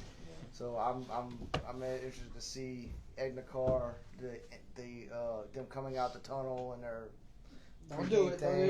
Don't embarrass yourself. Leave it to them. You know, I'm doing it. I'm excited to see that in person. You know, Leave it Yeah, to me Holden too. Alma I've never Mater. seen the Edna Carr entrance in person either. I can't wait to see that. It's awesome. Yeah, man, I can't wait That's to all see I it. can You say. know, It's like, awesome. yeah, Edna Carr and Catholic. That was like two JUCOs going at it. Two really good JUCOs going at it in a way. So it's a shame that one of those teams had to lose, but in the end, better team won. And congrats to Edna Carr. You're going doming. Jordan, Whatever you remember wanna call a few it. years ago when I did the Edna Carr entrance in the hotel? I think I'm gonna do it to Gary Saturday. But Leave. no, I'm looking. You're in for a treat. They're not gonna let you in the room. I'm looking That's a forward to dog. that. The only thing that concerns me is the only Might be thing bad. that's weak, and like I said, You ready to watch it? is In quotations. in quotations is the run defense, and I'm curious to see how JT. Even with the LSU signing, Me and Chris watched that game. should be He fun. froze. It's gonna be fun. That will be. Not saying they're gonna lose, but it's gonna be fun. Alexandra Hmm? beats John Curtis 24-13. Alexandra will touch the turf in the Superdome for the very first time. What a moment for those kids. All right. The whole year it seems has been leading up to this, going perfect in the regular season, and it seems like they've kind of had a string pulling them to New Orleans all year long, and they got there, man. John Curtis didn't stand in the way. I think John Curtis was lucky to get to the semis, but Alexandria put it to him, man. Katie Yeah. only had one job. Yeah. One, and they didn't do it. Yeah, man, Ash, they was a. I Yeah, think you big dummy. I think What? the win when they played us in week 4, they cranked it up a Quarterback notch after ran that. on too. Wasn't just the They, run I was talking about. That 3-point win, it showed them that don't take a team light, and they just cranked it up a notch, man. JT Lindsey is the real deal, Can't wait to see him. and they find all kind of ways to get him the ball, and he's not alone. They quarterback, he can sling it. They defense, they gonna fly the ball. Every chance they get, they gonna fly the ball. So this, I think this is gonna be the best game out of the whole weekend, in my opinion. Good possibility.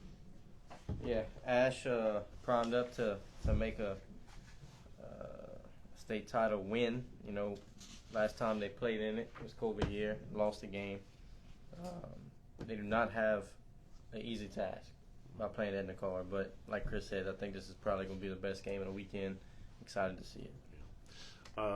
Yeah, anytime you beat John Curtis, because if you give John Curtis time, he's gonna scheme a way to beat you. But man, they have put it together, and like I said, that's gonna be one of the best games probably that we're gonna see that weekend, because I honestly think it's gonna be very competitive.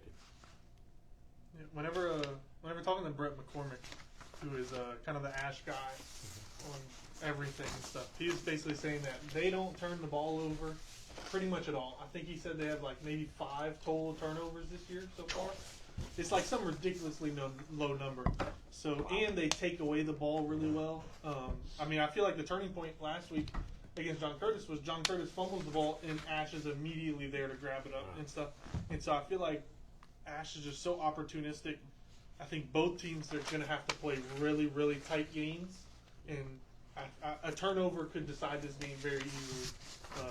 But great win for Alexandria, beating JT Curtis on his birthday as well. Yeah. Spoiling the party a little bit, but great win for Ash. He has enough state championships to. One or two. Yeah. A couple. The common sorrow. The Yankees of high school, Louisiana high school Yeah. football. I've been high on Ash all season. You've been high on what? Shut Is it up. late night show yet? Yeah.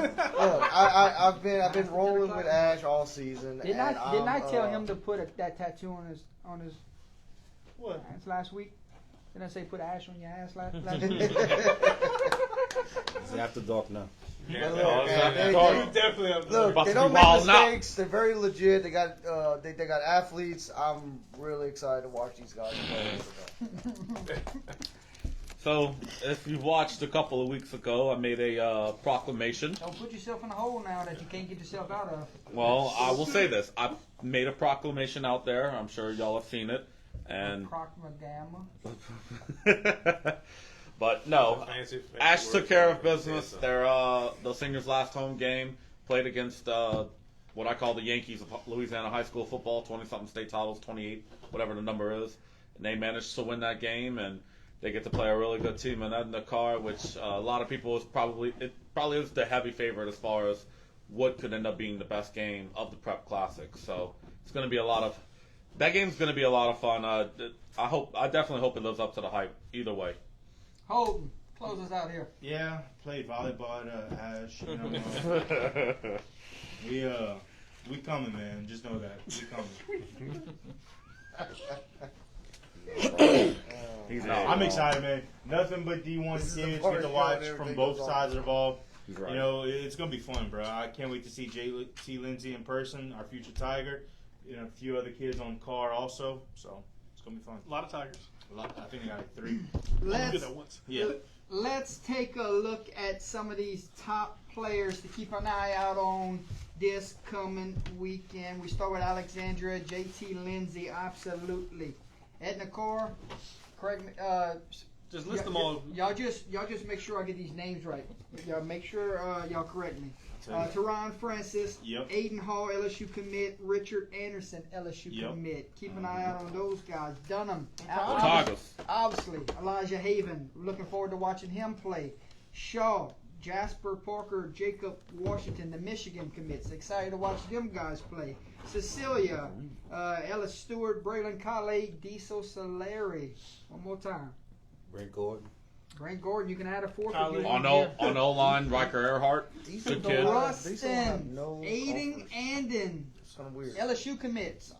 Yeah. And Josh Brantley, the Tulane commits. Who? Josh Brantley, the Tulane commit. Go Green Wave.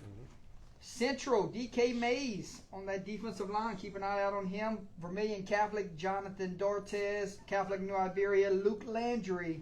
E.D. White, Grant Barbera. Probably said that one wrong. Washita Christian, keep an eye out on Cooper Russell. South Plaquemines, Roderick Parker. St. James, oh man. You got it. Cannon, Connie. Connie, King, Young. And the 14-year-old freshman also. Yeah. We can throw him in there. Sterlington, how about TJ Birch, Haynesville, Isaiah Washington, and Franklinton, Cy Austin. My key guys to keep an eye out on this coming weekend. Guys, anybody we need to add here? For Dunham, write down Trevor Heyman. You're going to hear his name a lot. Number 7, the receiver and middle linebacker. That kid is, Receiver and linebacker. and he is great, and he is very good at He both. caught an interception. Very I good saw at both. highlight. And number 7 for Edna Carr, Yeah. Arsenio Like- Bowles. Like that. He, the middle linebacker. He's good. Okay. I know you got 2 other ones over there. Really good for Catholic. Hidalgo and Jaden Mitchell. Yeah, 2 seniors, two great kids, and 2 great players. Anybody? Oh, we missing one. I threw. Anybody we're missing? Yeah. Troy Narcisse for St. James. That's the best player. I threw in that offensive lineman from Cecilia, Riker Earhart, Either white kicker, Marshall commit. 6'8" interior lineman. So he's a good. I I tell know you him personally. He's a good Probably, kid. probably the best special teams player we'll see this weekend is the kicker punter for Central BR. The best special teams player we're going to see this weekend is the onside kick from Cecilia. Well, apparently, Ed White has a kicker. From Marshall. There's a lot of things. Yes, because so- Shaw also has a kicker too. Are we missing anybody that's committed somewhere before we move on? I'm sure we're missing a lot that's committed. Yeah. somewhere. Yeah. I don't know them all off the top of my head, but there I'm is about a to lot. put the coach on. See ya. John Dartez got his first offer from Graceland. Yes. And he got an And LC offer from LCU Louisiana came College. right afterwards. So, There you go. Why do you end up going? Nowhere yet. ways to watch the Prep Classic this weekend. What are the ways? Is it free? All the good stuff. So there is a free option with Cox Channel 4 in some areas, and then there's also the LHSA Network TV app. It's only on the TVs though that you can watch it from their app. Cost? No, that is both of those are free. So we can stay home, Gary. So Not gonna Not happen. gonna happen, huh? and then Bro, I took 2 also days off. I'm gone. You know that Also, popcorn just- tastes good when you're home. not as good. Not as good, man. Hey, the popcorn's not as good. But and then also you have NFHS is a paid site that they've been doing it for years. It's $10 for a month subscription. You can cancel it right after you get it and still watch all the games because you'll have it for a month. And you can watch all of the games that they've done all year, all the previous year's state championship games, everything in their catalog. I mean, there's tens of thousands of games on there. So if you want to watch it on a device, on a mobile device or something, or on a tablet or something, that's your option there. And a lot of Brent Gordon committed to UL. Yeah. Mm-hmm. A lot of radios will also Yes. throughout the 3 days. So I mean, plenty of options if you can't make the dome. Here's some key information to keep your eyes out on. Tickets online will be $25 per day, or you can get them at the gate for $30. Remember, no re-entry. It's for the whole day. Once you leave, you're gonna have to pay to get right back in. Keep that in mind. Children 2 and above will need a ticket. So under that, you can bring them on in for free. Clear bag policy will be in effect. Gates will open an hour before kickoff of every game. Correct? Okay. Yes. And remember, cashless event, so bring the debit cards. Yeah. If you're trying to do anything with cash at the Superdome, you're wasting your time. Also, the streams and stuff. So there will be a pregame show before every Yeah. game, 30 minutes before. That will be live also. Gotcha. Okay. Oh my goodness. Let's go road trips real quick. All right. For all the 16 teams, how far to get to the dome? All right. So road trips to the dome, we're gonna do them instead of doing it how we did like our road trips throughout the playoffs, where it was by division and stuff. We're just gonna do them in order of the matchups being played. So Vermilion Catholic, 2 hours 37 minutes. They're already there. There, yep. A Washita Christian, 4 hours 37 minutes. Worth the drive. Yep. They're already there. Haynesville, 5 hours 39 minutes. That's like their They already that's like their vacation home Yeah. though. Yeah. Yeah, in a Yeah. way you would say that. South Plaquemine, 1 hour 40 minutes. They're there. So. All of New Orleans is gonna be there. Mm-hmm. St. James, 51 minutes. Sterlington, 4 hours, 41 minutes. And can you imagine? 51 minutes, 4 hours, and they're probably gonna have the same amount of fans. Yeah, Probably. I would think so. Archbishop Shaw, count for traffic, probably about 15 minutes. Probably. Right across It's the it's 8.5 miles, so It's the West 15 Bank, minutes is baby. Okay. fair. Eight on minute on the 8-minute West trip. Bank. Edie White doesn't have a much longer drive. That's an hour 13 minute drive for Edie White. Okay. Dunham, 1 hour 15 minutes. Catholic New Iberia, 2 hours 15 minutes. Okay. Franklinton, 1 hour 39 minutes. Cecilia, 2 hours and 11 minutes. Okay. Edna Carr, about 12 minutes, 5.5 miles from the dome. About a bike ride around the corner. Oh, yeah. Cross the river. They Oh, can so do 11, 12 That's minutes, it. you know, always West Bank, considering West Bank. traffic. Alexandria, 3 hours 41 minutes. And the final matchup, Ruston, 4 hours 53 minutes, and Central Baton Rouge, 1 hour and 33 minutes. And that is all your road trips to the dome. Oh, I forgot one. UTL, about 2 hours 20 minutes or so from Opelousas to New Orleans to the Superdome. Bright and early. Right and early. Bright and early We'll tomorrow. be hitting the road, and he gonna be Oh, snowing yeah. on the way Didn't over Ruston there. last year? Didn't Ruston last year They Just left the travel- day off. They went the day Travel off. down there, The day off. got off the bus, kicked some butt, Yeah. and went back on. You're right. Business trip, baby. Yeah. Acadian Yeah. too. Acadian too. So much Yeah. can go wrong Kick if you 'em do butt for that. them. No, I got me. Hey, I got these, Enoch. Yes, sir. Last time played for a state championship through the 16 teams. Last year, you saw 4 of them. 2023, St. James, Ruston, Cecilia, Haynesville back in the title game. Last time for Dunham, Washita Christian, and Vermilion Catholic was 2022. For Sterlington and E.D. White was 2021. But you got to remember, E.D. White That was played close, theirs at UL. So imagine how the senior class is feeling right now. Alexandra and Edna Carr, they both played their games at Natchitoches, The last year. Northwestern State University. So 2020 was the last time they played for a title. Back to the Dome, so I'm sure they're through the roof right now. Yeah. Catholic of New Iberia, 2018. Franklinton, last time they played for a title, 2010. South Plaquemines, last time they played for a title was 2009. Archbishop Shaw, last time they played for a title, 2008. Central Baton Rouge, last time they played for a title, 1966. Remember, this will be Ash and Central's first ever trip to the Superdome. Imagine those fan bases that are coming. Mm-hmm. Yeah, the Dome wasn't built whenever Central went to, Nope. had the championship game the first time. They had it at Tulane Stadium. Dad wasn't even 10 years old yet. Yeah. So we just found out when's the last time they played for a state championship. Remember I said earlier that 15 of the 16 teams have won a state championship in their past. Well, here's how many they have. Here's their last. Catholic of New Iberia, 2017 was their last time they won a title. They got 2. Cecilia, last time they held up the trophy, 1995. It's been a long time coming for the Bulldogs. They got a Late shot. great Coach Wag, baby. Central Baton Rouge, 1966. Jamaican Dart. Boy, this would be a story. Right, Dunham, 2004, last time they've been state champions. right.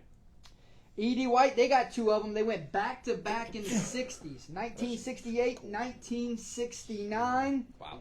Franklinton, 2010, they won a state title.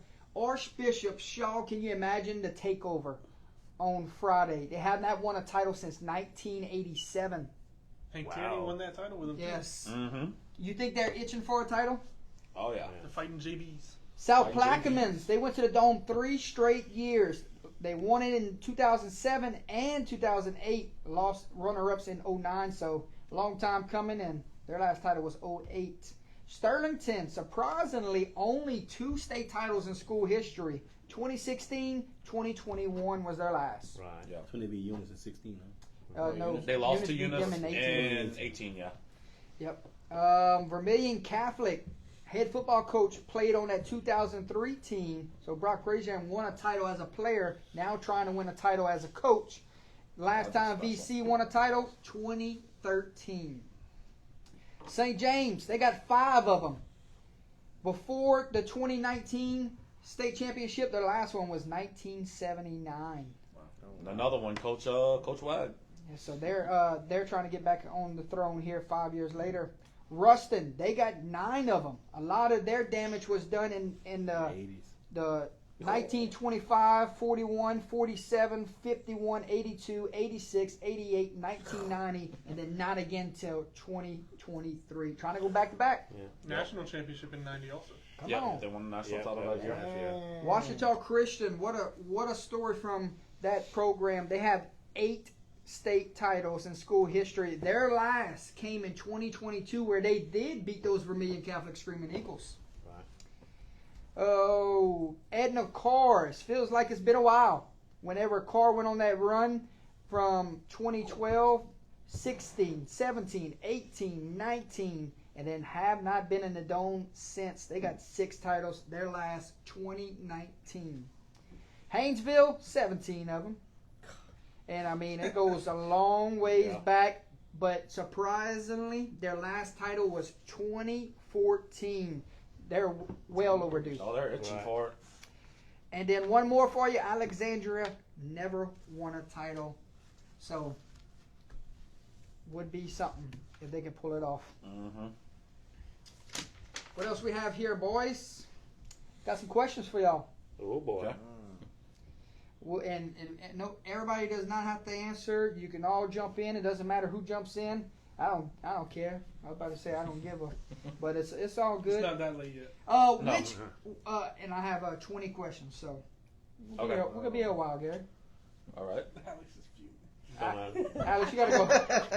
Alex, you gotta make a morning hunt. No, we're going to the dome, baby.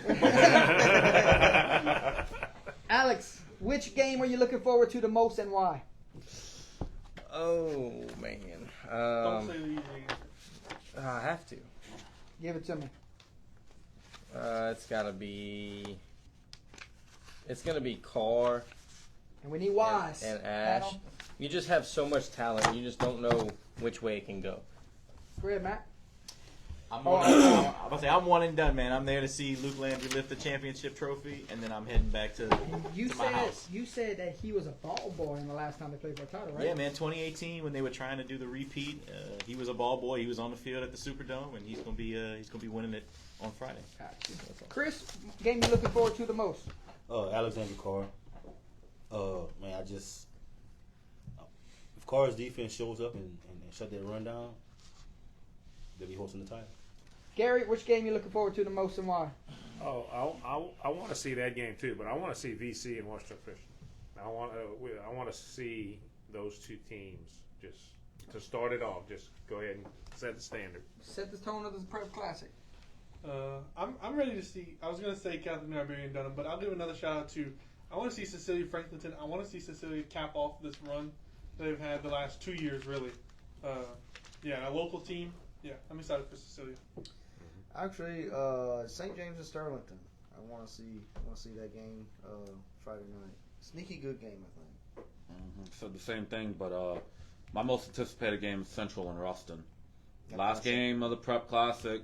Let's see what Division I non-select's all about there. Defending state champions and a team that just hasn't been there in a long, long time. Something's got to give. Holden, game you looking forward to the most? Which one of y'all are? None of them. He said Well, none of them. I mean, it's really all of them. His alma mater. I'll just give. I'd say Elijah Haven, just because Dunham. Dunham Catholic. I just want to see the future Tiger. Mm-hmm. I'm looking forward to the Alexandria and Edna Core game. I mean, we've been calling for it for a long time this season, so we finally get to see it. Kick off a great Saturday of football. Fellas, which player are you looking forward to seeing the most this weekend? We listed a bunch of them earlier. Who are you looking forward to seeing the most this weekend? I'm looking to see. It's hard to probably Jaden Mitchell, wide receiver, can kind of do it all. Kick returner. He's with Catholic New Iberia. He's kind of undersized, so people they underestimate him. But man, he can he can get some yards. So I want to see him have fun. Brent Gordon. Okay. Man, that kid. He had a hell of a game against Blackman. Man, listen. Every game he have a hell of a game. He is the one on defense. He's the one on defense that does everything, and Diesel the one on offense that does everything. Man, that kid had 19 tackles in the state game last year against us. 19. And out of those 19 tackles, if he didn't make 5 of those tackles, they were touchdowns. Yeah. So We all knew who number one was that night, yeah, that day. Yeah, so that kid there, if he show up, it's gonna be a long night for the other team. Who you looking forward to seeing? JT Lindsay. Keith Tiger. Yep. Yeah, I was getting ready to say that. Yeah, me too. JT Lindsay? Yeah. My boy Luke Landry. Finally get to see him, play live. I haven't been able to watch one of his games live yet this year, so I'm excited to see him. What's the kid, the receiver, middle linebacker from Dunham? What's his name? Trevor Heyman. Trevor Heyman. I want to see him. If you're a receiver and a linebacker, oh man, that's an interesting two-way type of player right there. So, Trevor Heyman, yeah, for sure. It would either have to be him or Lindsay, Holden? but I'm gonna pick Heyman. I know who Holden's gonna say. Which LSU guy you leaning towards? The cornerback from Ruston. Aiden? Nah. I mean, we've done said. Yeah, I'll give Aiden a shout out. But you saw him last year. Well, I did. You went to the Dome last year? No, I did, but I don't think Aiden really played a lot last He didn't year. have the hype like he did. had last He year. was their main DB still. He wasn't as high profile, but he was their main guy. Gotcha. Kirk, who you on, Kirk? He can't hear you. Grab me a Dr. Pepper on your way back. Oh Lord. Here we go. I'm looking forward to seeing JT Lindsay for the first time. That's what I'm looking forward to. Fellas, question: Who's done the best coaching job this season to get to the Dome out of all 16 coaches? And I'll give you the coaches if y'all need. No, we don't need But we're to good. You don't chop Kirk, who you looking forward to the most? He's grabbing your pepper. In a sec. He'll He's be back by grabbing the your time pepper. you get it. Who's done the best coach job this season to get their team to the Dome out of all 16 coaches? I gotta give it to Coach Salt, man. Only Franklinton? coach to bring, from Franklinton, 3 different teams to the Prep Classic. I think he's led a fantastic team, and I hope he's sad when this weekend's over. I hope Cecilia wins, but man, I'm impressed with what he's done. Austin, this one's for you, man. Oh Lord. St. James head coach. Man, a young team You grew got up a- right you got before a- our eyes. And you got a 14-year-old slinging that thing in the Dome. Right. Devontae Davis. Yeah. Mhm. He man, that's awesome. That kid must play baseball too. He got to. Dennis Gaines. Stadium. Yeah. I mean, Gauntlet. Yeah, tough schedule, tough road in the playoffs. Fighting injuries, keeping his team together. A little bit of doubt. Playing some really close games, playing some, losing some games. Just never gave up. Kept fighting through adversity, and look where he got him. Mr. Swallow, Central. Central Baton Rouge. He gets his third team to That's right. the title game. How many won? 1. He's split 1-1. I was gonna say David Semino as well, Yeah. but since Gary gave him it, I'll give Bryce Brown with Edna Carr. I mean, just consistency and I mean The best coaching job. he has done. I mean, yes, they have all the talent in the world, but you still got to be able to control that and get them to play for the right reasons and everything like that. I mean, what a job he's done with Edna Carr and continues to do. I'm going to say Seminole as well. I think like he said, he's taken, I think, 2 teams into the Dome in the past 6 years. Dude can coach. Want to see how he does underneath the bright lights. I was gonna say Semino as well, but I'll shout out coach from Ash, Coach Bachman, I believe. I'll shout him out. He did a fantastic job this year. And he's got him where he needs him. One more game. Coach Semino. Why is Troy agreeing with I mean, big shout out to all the coaches who got him there too, because Yeah. it's not an easy task to get to the Dome. Right. I mean, you made us pick one, but that was a really tough to pick. Yeah.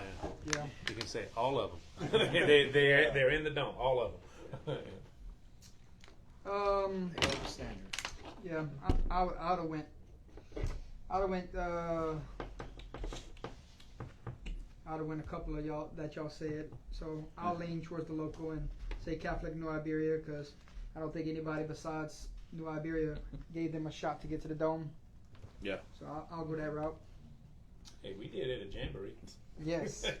None of y'all picked them at the big show though. Best coaching matchup of the weekend. X's and O's across the field from each other. Best coaching matchup between staffs. Which game? To me, it's got to be non-select Division 1, man. I mean, Ruston and Jared Ball. Central. Yeah. Semino. Those are two giants, man. Seminole staff versus Ball staff. Best coaching matchup of the weekend. Chris, what you thinking? Carl Alexander. Hey, phenomenal coaching. Both of those 5As for sure. I'm gonna go. Let's go VC Washita Christian. John and Fitz. Fitz. Gary? I'd say Central and Ruston. Central Ruston.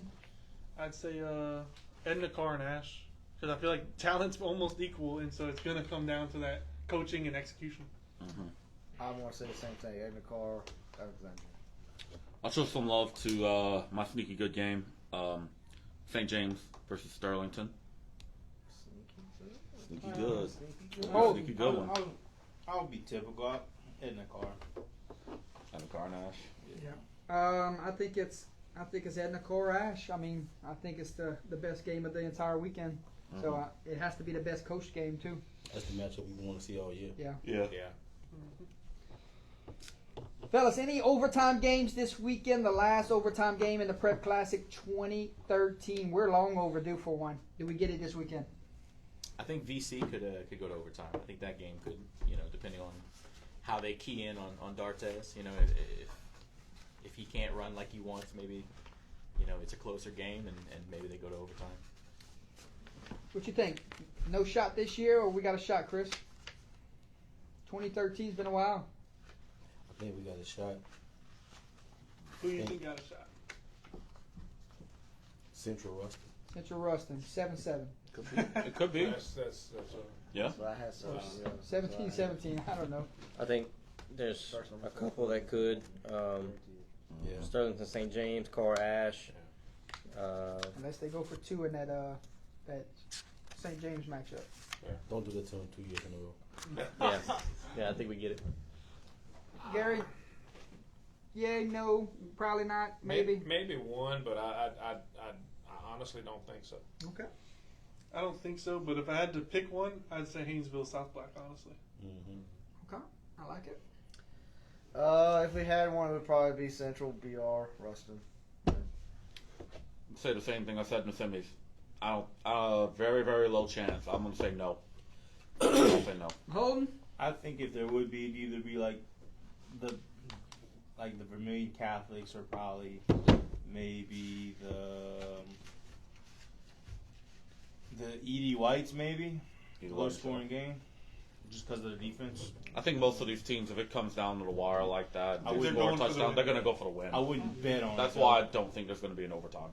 I would love to see Alexandria and Edna Core overtime. May the best team win Free from football the for 10. that game? Yeah. On the 25-yard line? That's Let's from the go. From the 10. Oh, it's 10 from, it's from 10 the and 10? high. In Louisiana, it's 10. Wow. How about like a 28-28, 35-35 type of deal? Let's go settle it in overtime. Anytime we get No, not yet. extra football for that game, I'll take Yeah, it. that would be okay. That's Let's the rule book. get some Pretty more much. popcorn Yeah, that's all. and another They soda. didn't change that. Coming back to you, another question. Highest scoring game of the Prep Classic comes from which game? But I'm pretty good at the rule book, too. I don't even know. Highest scoring. Yeah, I don't know, man. I feel like all the ones that could be high scoring match up really well, and Could be like the defenses are just as likely to come out and keep it in, 14-14 or 28-28. So it's hard to pick for this one. You had to pinpoint one of them. Because I got another one coming right back at you after that. Let's go St. James and Sterlington. Lowest scoring game of the Prep Classic. Which one you think it was going to be? Sterling Physics. Could be. Lowest scoring, I think it's going to be Haynesville and South Black. Highest scoring, lowest scoring. Your opinion, Chris? Cecilia Franklinton. Highest? Okay.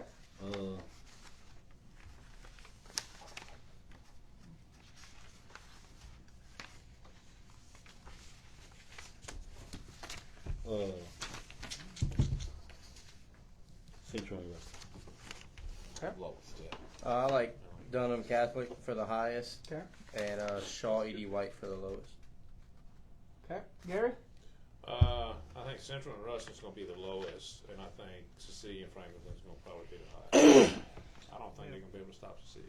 I'm picking Cecilia to score over 50 and Franklin to score over 40. So Yeah. I think that's going to be the highest. And then the lowest, I would pick Shaw and Edie White. Oh, I want to go with defense. Defensive game is so we think. Central and Ruston is the lowest, and the highest scoring game. I really don't really know. I would probably say Dunham and Catholic High in New Iberia. Highest scoring game, I think it's going to be probably Dunham and Catholic. Okay. And my lowest scoring game could wind up being Shaw and Edie White. Holden. Highest probably Same way is with, going to be Cecilia game, and then lowest scoring.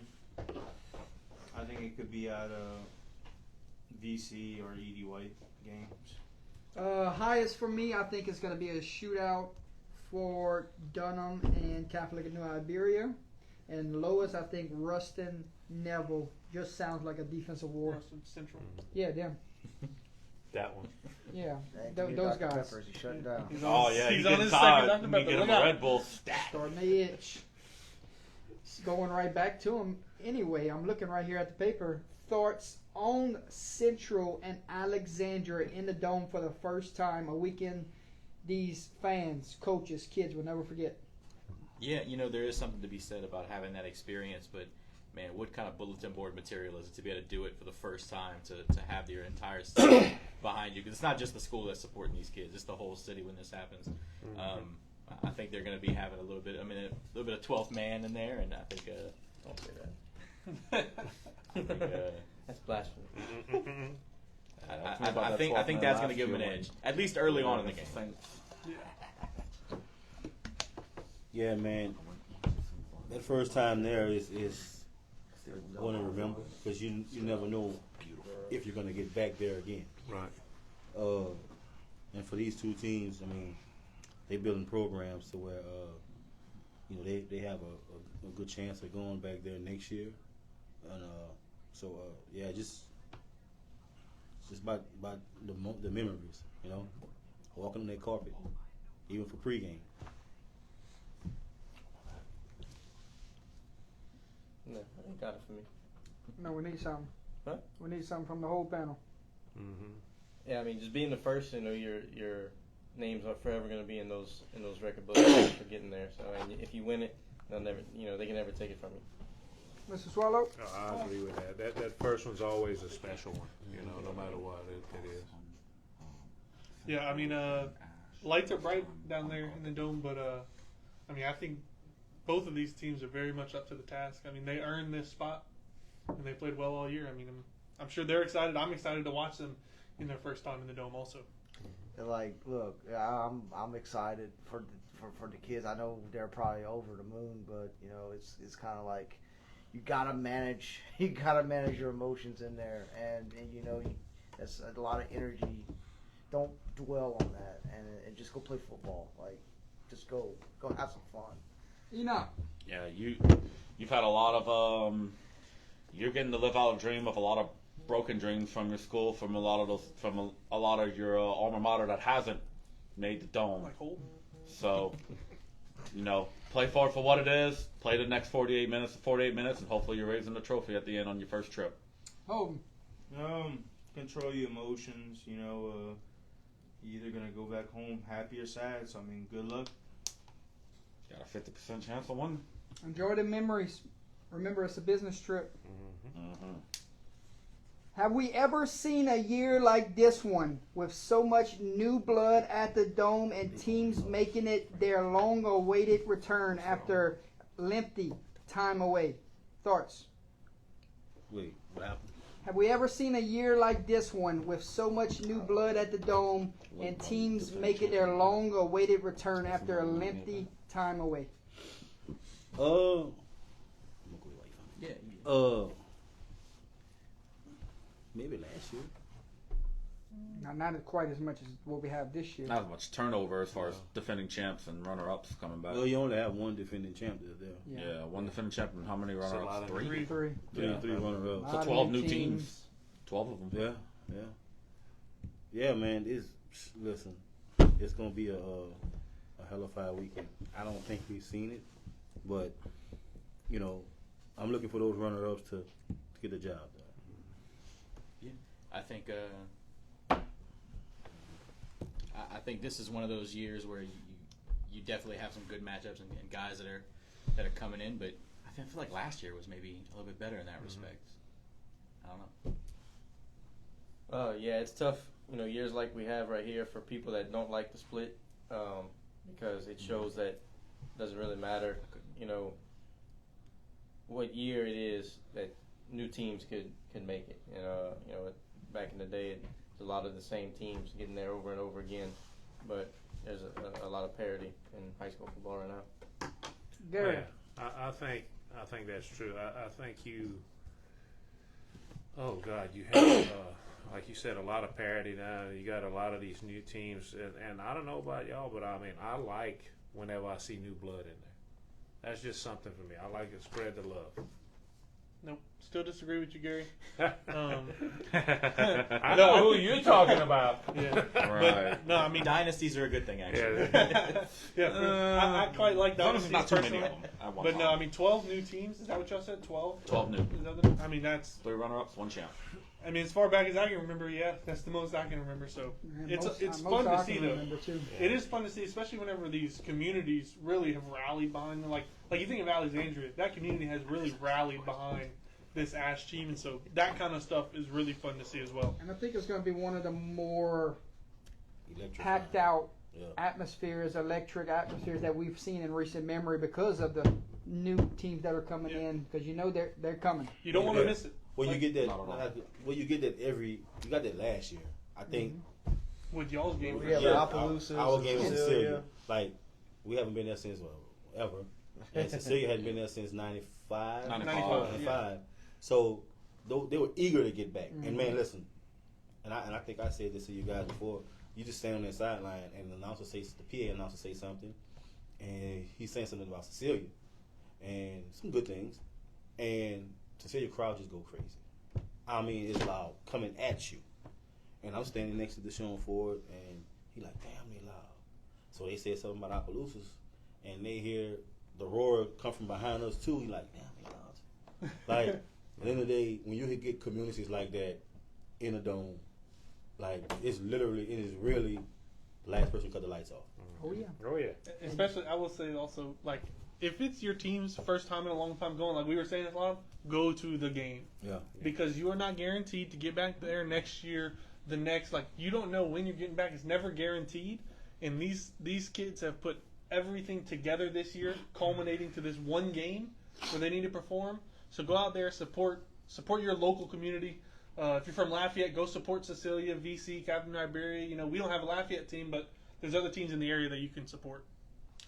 You know, this is the most new blood I've seen since I've been playing football here and coaching it. So it's nice to see new teams get in, and like, you know, I think it's gonna be well attended. Like we just said, it's gonna be electric. Yeah, love the fact there's going to be a lot of new teams. I love the fact that, you know, a lot of different teams' kids are going to be able to realize their dream to play in the Superdome, because it's never guaranteed that you can make it there, and it's never guaranteed that you can make it back. Take it for what take it exactly for what it is in that moment. Oh, I think it's pretty cool that as a fan to have to watch new blood in, but I mean, as an alum like him at LCA, you know, I could see the dynasty and all that. But I mean, for me personally, it's just cool to see all the new teams. So you're not an LCL alum? Nah, he never came down. Everybody's chasing that one ring, man. Like, there's and only so 8 of them get it. so many coaches, so many players coach their entire careers or play their entire careers without getting it, and it's tough. It's tough. Tough road. I'm excited, Gary. Mm-hmm. We see a lot of teams over and over again, and now we get to see 12 brand new teams. So I mean, my excitement level to get there tomorrow is through the roof. So That's You're the right. that's the good thing about the split. You know, you get new teams every year. These communities, yeah. Yeah, and you know, you ain't got to worry about, oh well, they went last year, they're gonna go again this year. You know, you pretty much in the past had the teams locked in who you thought was gonna be there. You know, so fellas, when's the last time you've seen a team travel 5 straight weeks like what Cecilia has done?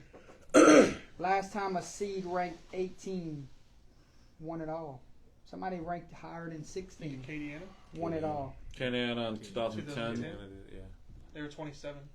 North DeSoto had to do a bunch of road trips, but they were a higher. They were a So low seed. Acadiana was on the road all 5 straight weeks also, but remember back then, They had No, a, they if weren't. they upset somebody, you could play a home Yeah. game. No, because they would at least had one at home the second round. Oh, even though- yeah. Yeah, So they had is this the second first time we're gonna see Has to be. yeah. 5 the new straight rule. road It's the games? first- With the yeah, new it has to with be. the new Yeah. rule, yes, because North DeSoto Yeah. they were like a 6 seed, but they had to go 3 straight times on the road. That's something that was kind of close to it back in 2022, but it was just from the other How many side y'all of went it. last year? 4? Like the first round at home. Yeah. Yeah. I mean, so this may be the first It time would have to be in a history. select team from the last couple of years. Yeah. Because select has had this rule for a couple of years now. And Curtis was close to doing it. If they'd have won last week, they So would what's have it had that say chance about as well. Cecilia if they do it 5 straight road games? Means they were the best in that, It in means that they were the best in division. I that mean, division. So They deserve it. yeah. Yeah. That means they were the Add, best. So add there you another go. little gem on the ring for that one. I guess you can. To Yeah. be the best, you got to beat the best, and they've gone through the gauntlet. And they're going to the best in beauty. Oh yeah, yeah. Yeah. They're traveling and putting in work. There you go. Yeah, they travel some miles. Like Yeah. Cecilia to Pearl River, about 200 miles. That's all the way across the strait to the Mississippi border right there. Yeah. That's right. Then Luxor, that's about, give or take, 100 miles. About it's probably about 2 hours, close to Yeah. it. Then North DeSoto is every bit of Every bit of 250 miles from Cecilia. And probably close to the 4 hours. Plaquemine about, Oh, yeah, about 45 minutes. Yeah, Plaquemine was the shortest road trip. That one wasn't Yeah. very far from him. On the other side. A lot of every team played last Friday. Okay. Correct. Not every team is gonna play this Friday. Some of them are playing on Thursday. Some of them are playing on Saturday. How are the shorter week and longer weeks this coming week approached in your opinion? Knowing the turnaround of playing on a Thursday or Saturday, some teams are getting one less day. Some teams are getting an extra day, and some teams are just meeting back where they were on a Friday. Your thoughts of the shorter weeks, the longer weeks, the approach this coming week, knowing the turnaround of getting an extra day or a short, one less day. I think the referee shortage just kind of made that a more common thing, especially in the regular season. Almost every team is having to play 1 or 2 at least Gotcha. on Thursday. At least the Thursday game. Yeah, and then once you're in the playoffs and you see the bracket, you're already pulling film for these guys that you think you're going to end up with. I mean, you're pulling that weeks in advance, and so yeah, you miss out on that day. Maybe you have an extra day if you play the Saturday game, but I think they've already done it a couple times probably this year. They already have the tape. I don't think it's going to be that big of a change for them. We played on a Thursday at 12 o'clock last year. And with the Friday night, Yeah, playing on Friday. no, Oh, you talking about in the Simmons?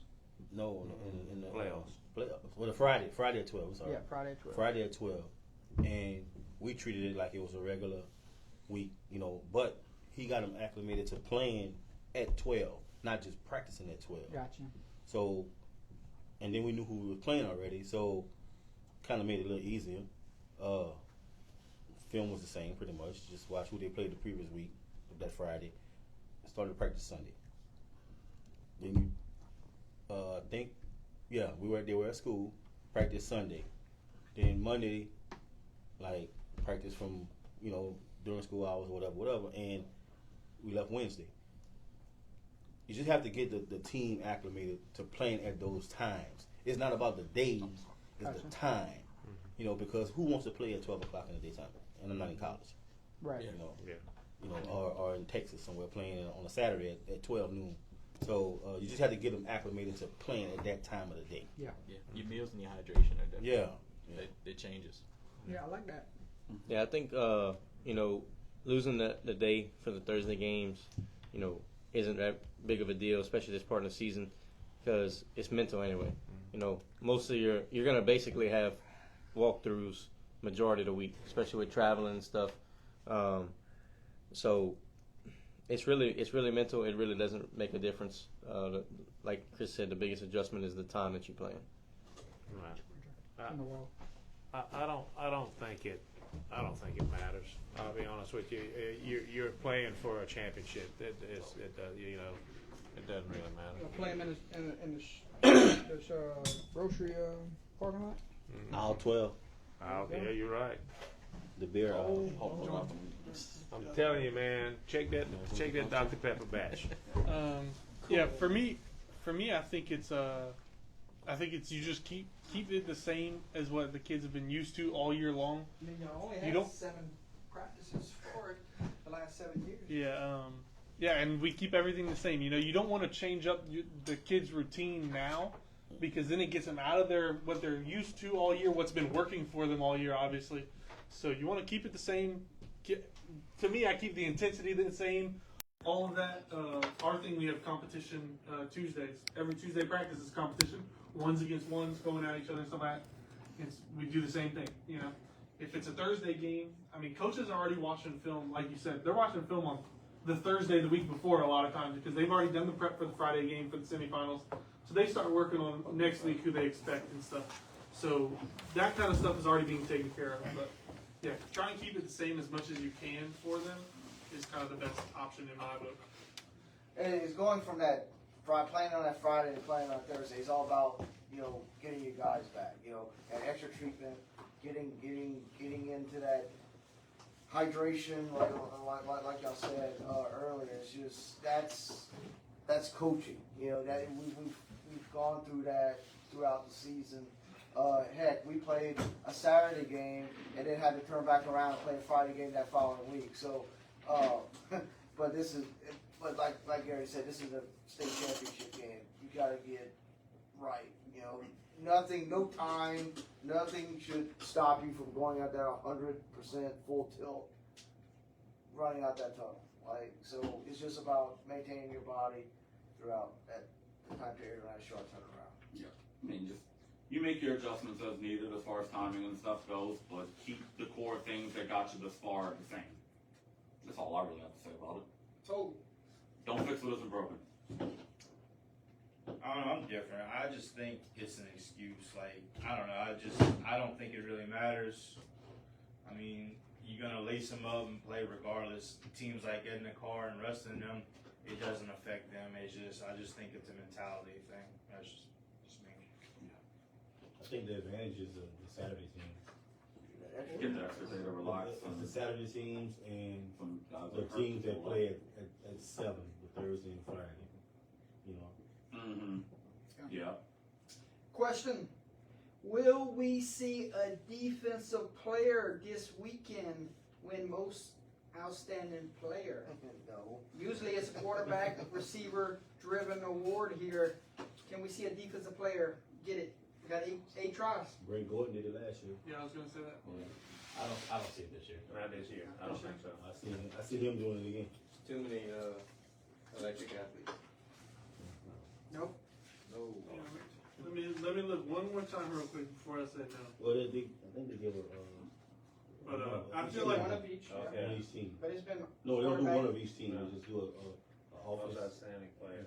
No, MVP on the defense and MVP on the offense. they do one on each One on team. each team, that's One what on I'm each saying. team, but But not defense, Not offense. offense and defense. It's most outstanding player. Yeah, it's just one for each That's team. just one. Yeah, I'm saying one for each team. I think honestly, if I'm going to go out on a limb, I'll say they'll have 2 in one game with Central and Ruston. Okay. I don't think there's going to be one. As a defensive guy, I think it's going to be offense. I think we'll get one. I think so. Oh, There's always usually seems to be one. So, I mean, I could see it being like a Rustin type of kid. Big turnover or something. Maybe Andy. that Don linebacker. Because, I mean, Aiden Anning does return kicks and stuff, and he's considered a defensive player. So, remember when the Yeah, Lutcher that's kid MVP. had 3 or 4 interceptions against North Dakota a couple years ago? That's the most in prep classic. So I mean, we can have something in that situation. I'll say yes. I just don't know which game. Who's this year's Union St. James game of the Prep Classic? Who's this year's Union St. James? Like One close on thriller Saturday. game. Yeah. Yeah. Who just lay it out on the line and just say, to hell with a kickoff, a field goal, just go for 2? Yeah. Which game? Central and Ruston. Yeah, Game that's can we what see something like that this year? Central and Ruston. Central and Ruston. Yeah. I think nobody's gonna back down. Yeah, it's gonna be 2. Either of the games Saturday. Either the game Saturday. Either one. I'd say Dunham Catholic Library. Mm-hmm. Something Central crazy Ruston. gonna happen like a St. Charles and Calvary Baptist where God. punt the ball. On it. That's all you gotta do. Hey, this is the first time he's agreed saying punt it in a year. Right. Okay. Punt it. Oh, Sorry, Jake. take a seat. He ain't listening. He's at all in. ongoing. Cupcake and all. He ain't got him. He didn't. Congrats, check. Jake. Congrats, Yeah. Jake. Congratulations, by the way, Jay. Is Yep. this the best group of quarterbacks we've ever seen at the Dome this year? I I don't know about ever. I'm gonna punt out. Like, I mean, we've been a platform for 6 years, so let's go 6 years here. There's definitely an argument to be made. Definitely. I mean, they got some talent this year, man. Yeah, we got some gunslingers, man. Gary, anybody you can think of in the 30s?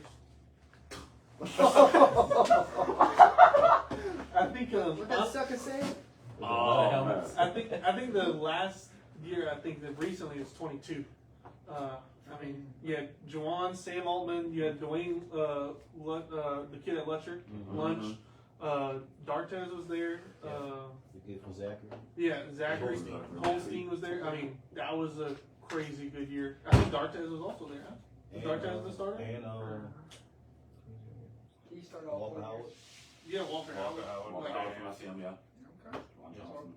So, Who we got this year? I mean, Carr's got a phenomenal John Johnson is quarterback, John Johnson.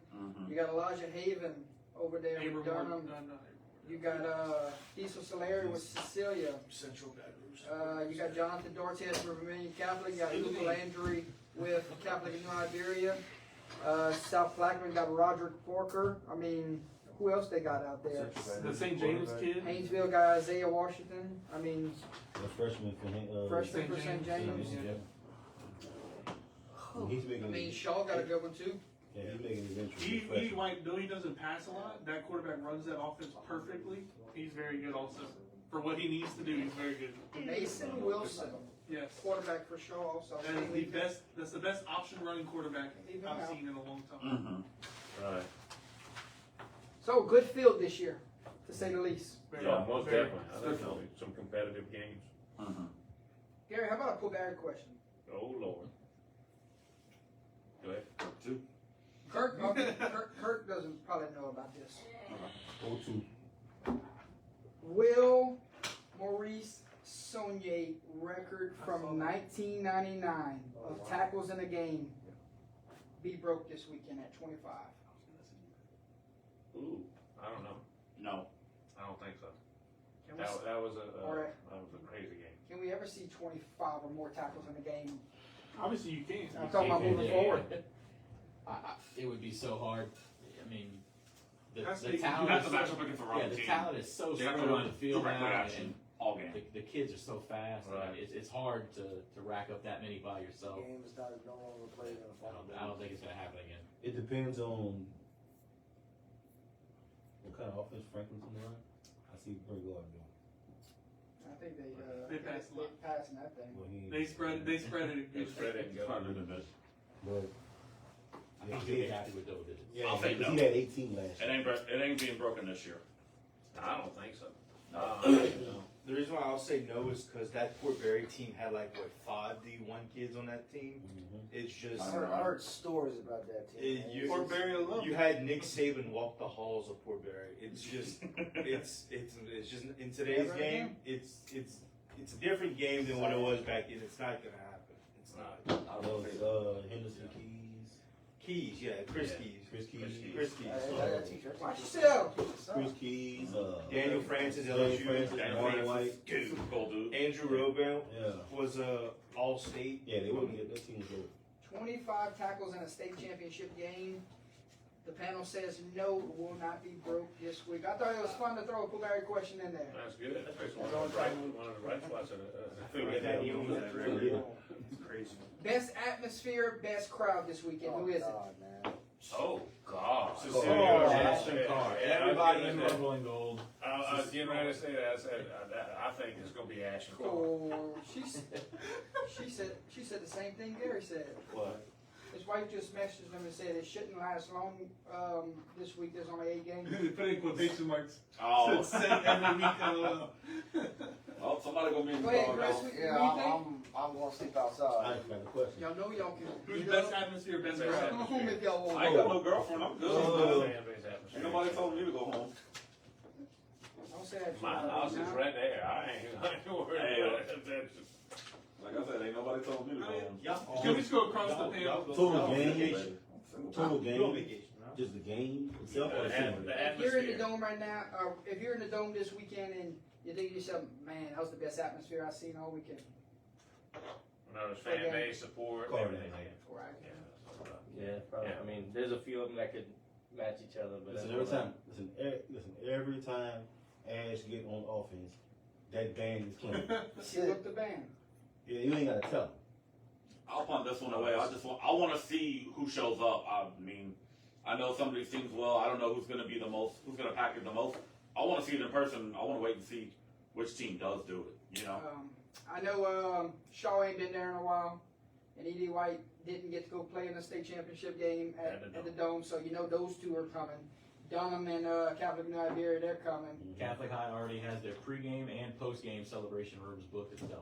Wow. They starting at noon, man. I know. Really? Wow. Franklin's and Cecilia's gonna be amazing crowd. Yeah.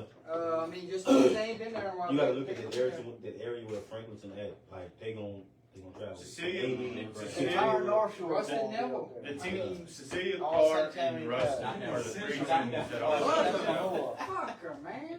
Damn, Shucks. that's two today. It's after 11. It's the late show. Central and Rustin. Yeah, Cecilia will travel well. They gonna be there. You might have to. Hey, Shaw E.D. White is an underrated In one, the too. chat, You somebody said people from Yeah, right. around the country are traveling down to watch Shaw. Hey, Oh, wow. 19 what? 1987. since they 87 won was it. the last time they won it. 2008 was was the last last time they year. made it. 1987. That's a long time. You might have some, with a lot of new teams this year, I noticed too, you might have some record breaking numbers as far Attendance. as attendance goes. I don't know though, because apparently West Monroe and Evangel in 2004 had 54,000. No, I'm not, but that's For a for whole game. weekend. I'm Oh, talking for the weekend. I'm yeah. talking about. I think last year broke a record too. You know, that's a great point. That's right a great there. thing. When you said breaking record, right? Question. Here we go.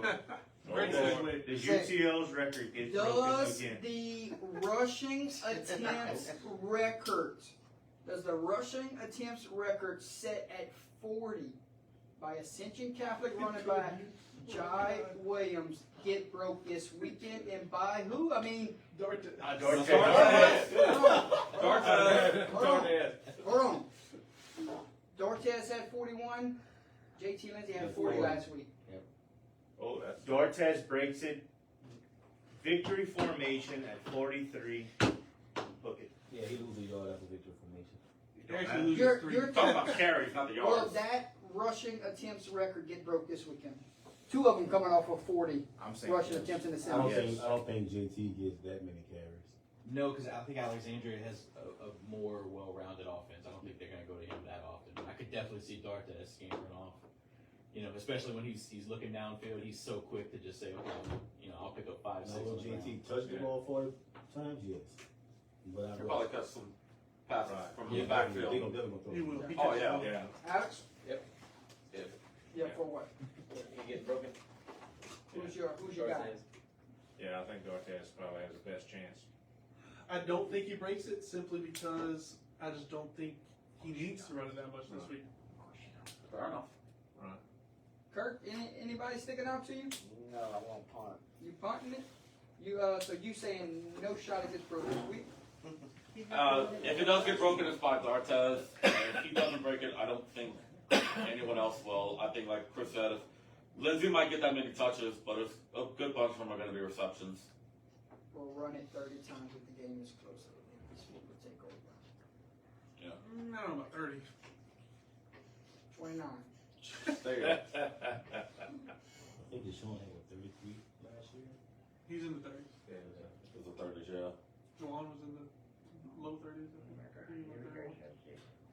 Your opinion, Chris? Who's had the most impressive road to the Dome? The As far playoffs. as much as it hurts me to say, Down the road. Cecilia.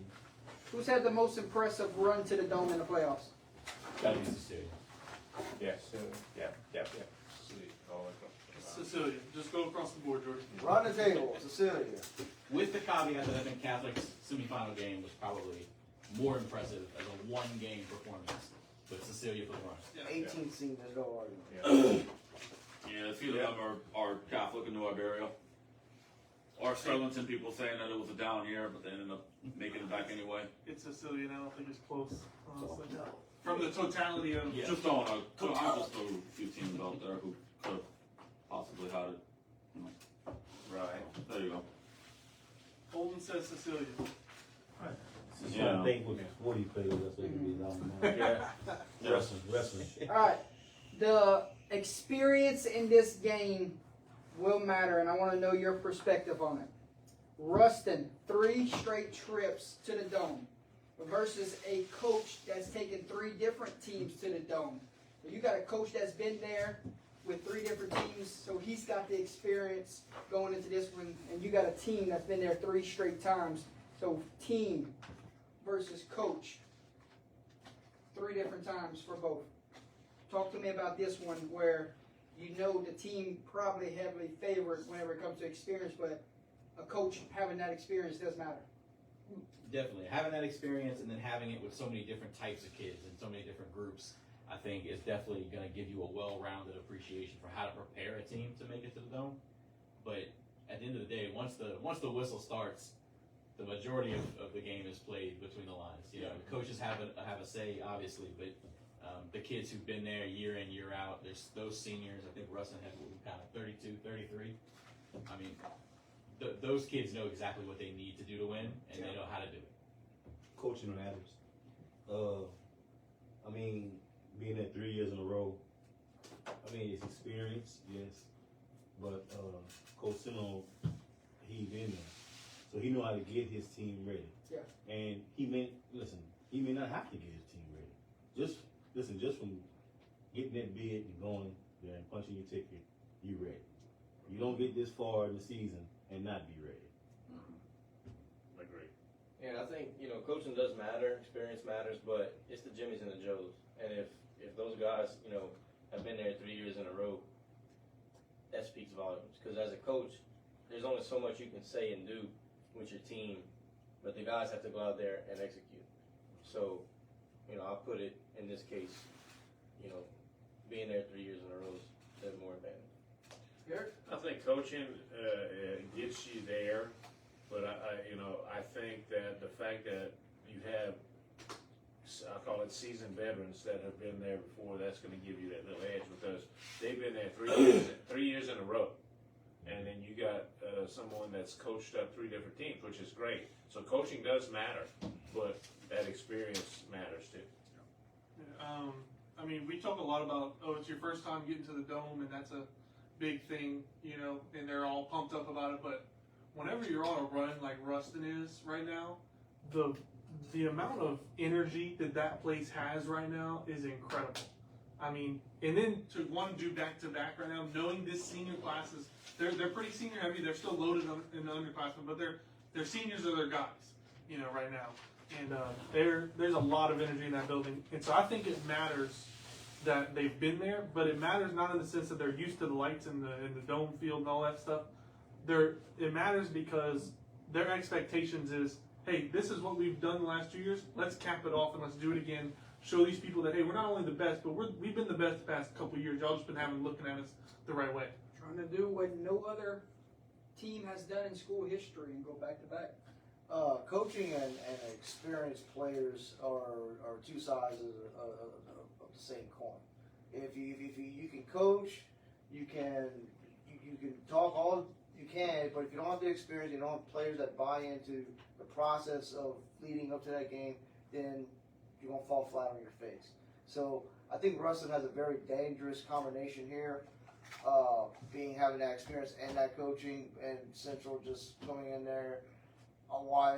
Just that blissful, ignorance is bliss kind of thing. Coming into the game, just wanting to play football. So, and then you got a coach that's been there. So, Yeah, I mean, it does help if you've been there before, but as far as the coaching and stuff goes, Seminole's going to get the kids right. He's going to be like, look, this is our business trip.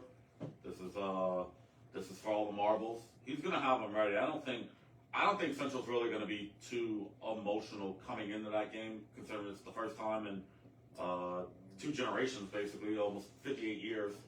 The coaching will play a factor on both sides. It's 2 very well coached teams. One has the experience with the players having it. One has the experience just to coach. It'll matter, but it won't matter if that makes sense. Because those kids are gonna play no matter what, and they're going to coach no matter what. So. Oh, Yeah, I mean, Coach Seminole's a great coach. Coach matters. But I'm not going to sit here and say they don't have experience. Obviously, they don't have Rustins. But this team also still made the quarterfinals last year. They lost by 1 to a Dutchtown team. So you still got kids from that squad on this squad, along with them on their road beating Neville, getting here. So, I mean, yeah, Rustin has experience, but it's just Central has experience too. So, I mean, it's just. all right, but the They know how to win experience, the big experience games. we're talking about is the dome experience, the It's- big it's lights, the the noise. prep. How you deal with How do I you, mean, I you go get ahead? Somebody's done it 3 straight times, and somebody has a coach that's done it 3 times. Yeah, I mean, I get it. I think the kids are bought into their coach, and it's going to help with that process. Told them things that don't matter. That's much. I mean, it matters. I mean, you're gonna have kids that are nervous, matters but and it the man has experience, and as a leader, kids look for that. It's not the deciding factor. it's After that first series, all the because good. it's all. What I saw last week, what they did with Neville pre-games and stuff, them boys want this. And Yeah. they're ready. I'm not buying it with this team. I could see with another team, this team and their attitude, which I love. I'm not buying it. It's just my opinion. I think when you get to the dance and you lose, you always go back and you focus on what you could have done, what you could have changed. Those kids do that too. You know, that even if you win, you go back and you really focus on the negatives. And you know, when you've got an entire team that has that experience and is doing that. Okay, here's what I did last year at the same place, and here's what I should have done. They've had a whole year mentally to prepare for what excellence is. I think that plays a bigger role than, you know, the coach trying to impart that information to the kids. You know, to have that lived experience. To, man, I really should have done this last year. Okay, this year it's going to happen. Yeah. I think it is something you have to consider. Final question. Final words to the seniors this week and the 16 teams that will enter the Superdome this week.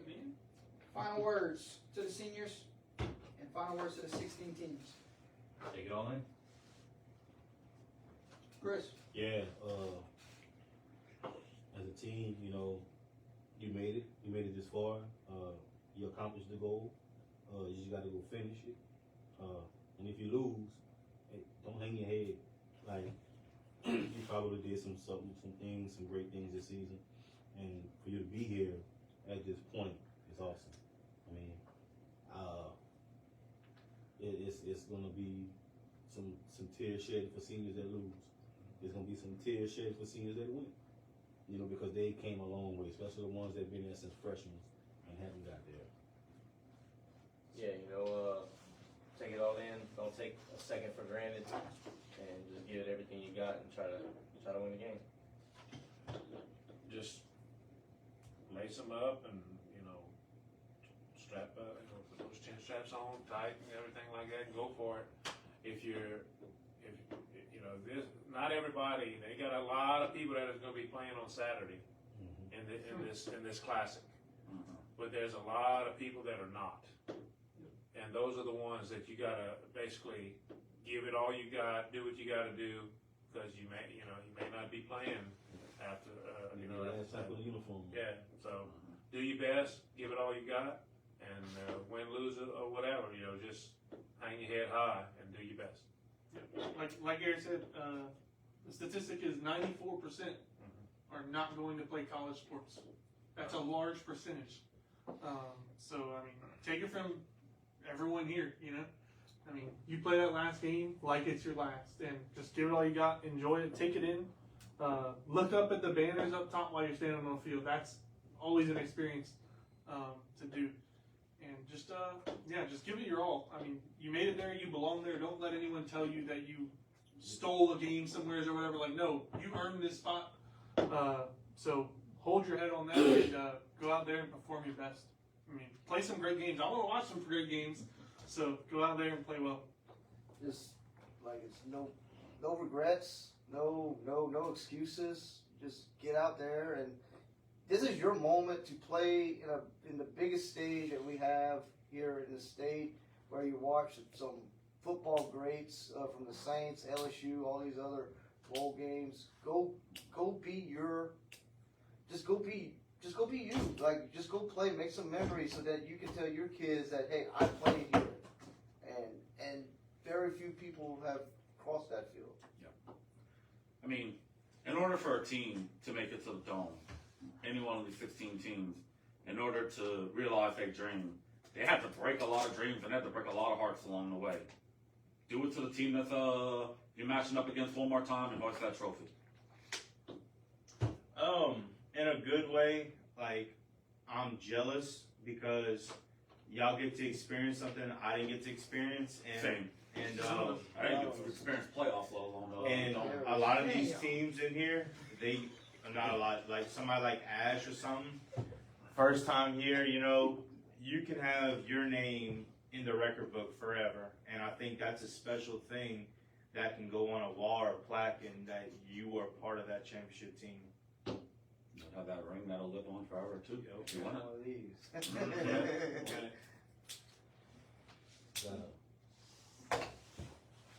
This year we may have 2 teams from the same district one state. Good. You got Ash and Ruffin. We didn't play one. No kidding. No, I said this year. this Oh, year. didn't realize that. Good shot. Yeah, it is. 1 or 2 words to describe every team. Make it quick. Haynesville. 1 or 2 words. Tenacious. Go, Chris. Legacy. Alex. Dominant. Let's say that. Tough. Tradition. Edgy. Yeah, I'm gonna go with tradition of all. It took the word out of my mouth. Consistency. Mm-hmm. Remain Catholic. John. So, Dynamite. Special. Special housing. Dynamic. The Legion. Grit. Hold on, baby. St. James. Fast. you know,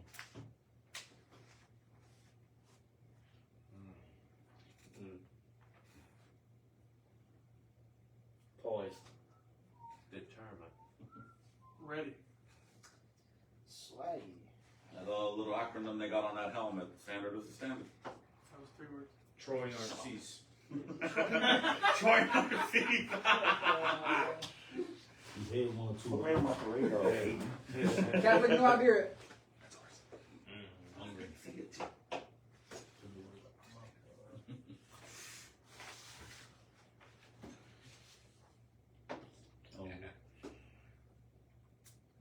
Ready. I'm gonna say determined. Catholic New Iberia. That's all the same word. Tough. I won't say determined. Sorry, Gary.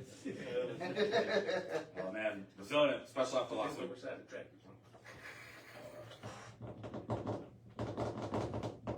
Eager. Can I change mine to Luke Landry? Yeah, there you go. Yeah, Cecilia. Ooh. Diesel. Determined. Destin. Oh, just all I can say is that look out. I mean, I'm gonna say look out. Revenge. Redemption. Diesel. Don't give up. They Don't. That's They gonna be gonna worse. play. Yeah. Don't give up. A hoot. Archbishop Shaw. Talented. Eye open.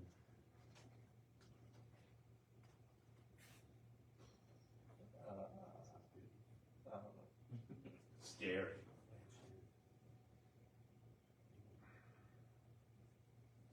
God, this is hard. This is so hard. Yeah.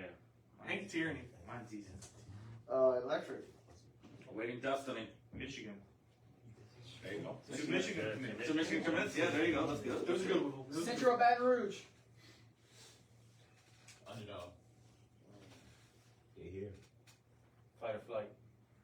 Oh, Ooh. yes. Excited. one. Okay, I just had to word. I'm terrible at this game. I know. Fight back.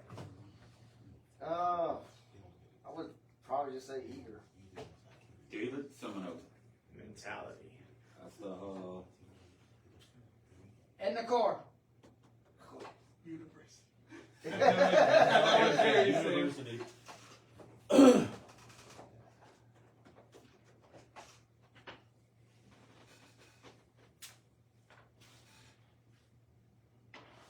Oh, it's me? Oh, I wasn't for him. Super talented. Take over. Dominant. Back again. Shoot, exciting. In the car, get ready. Excellence. Buckle up. Buckle up. South Blackman.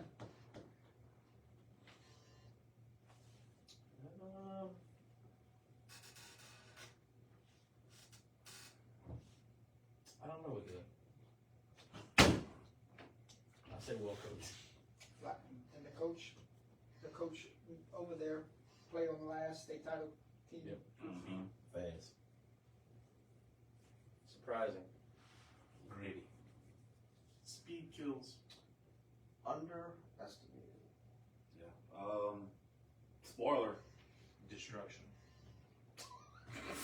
We playing the spoiler a little bit. Just to go- No, it's just your face whenever you said it. Go Christian.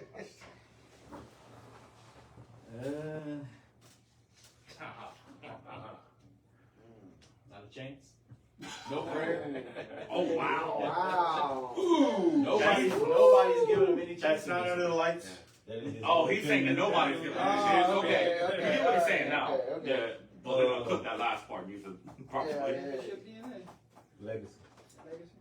Down, not out. Oh man, just scary. Rebuild. Powerful. Road Warriors. Dynasty. That was Dynasty. Oh my god. Sterlington. Talented. Very talented. Sterlington, open years. I'm sorry, I'm still laughing at Holden's. Underrated. Yeah. Determined. Run the ball. Nasty. Physical. Underestimated. Dunham.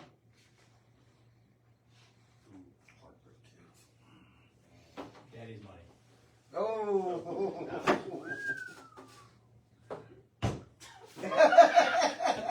How do you follow that, Cruz? I think we're done here. Cancel. I was gonna add to that, but No, that's not. That was the guest picker. Yeah. It's on my website. I'll give it to you right now. Yeah, talented. Send your hate mail. Talented. It's a cop out. Definitely. Yeah. Peak. Pekin. Yeah. Oh man, scary. Man. Cardiac kids. Preppy. Crappy. Heartbreak Kids. Yeah, some fuel too. That's last week. Heartbreak Kids. My goodness. Hey, I'm sorry. former district rival. I can't. Holden. Future. Franklinton. Number one.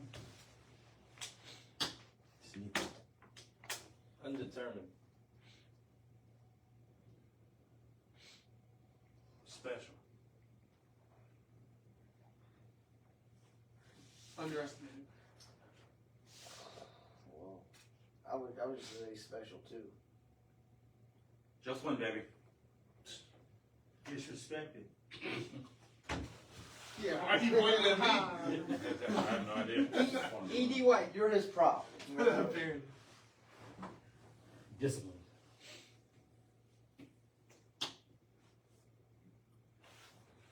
Yeah, yes.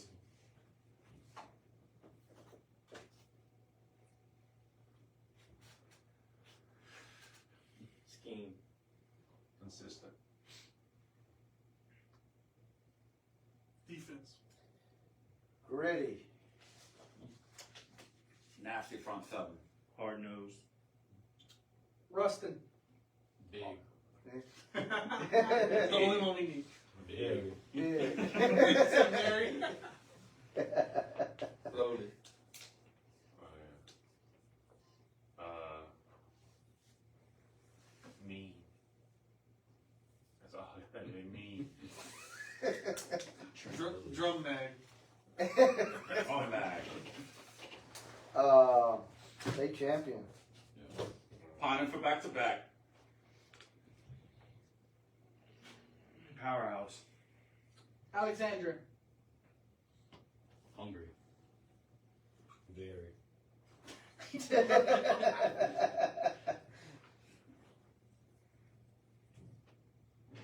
Determined. Explosive. Fast.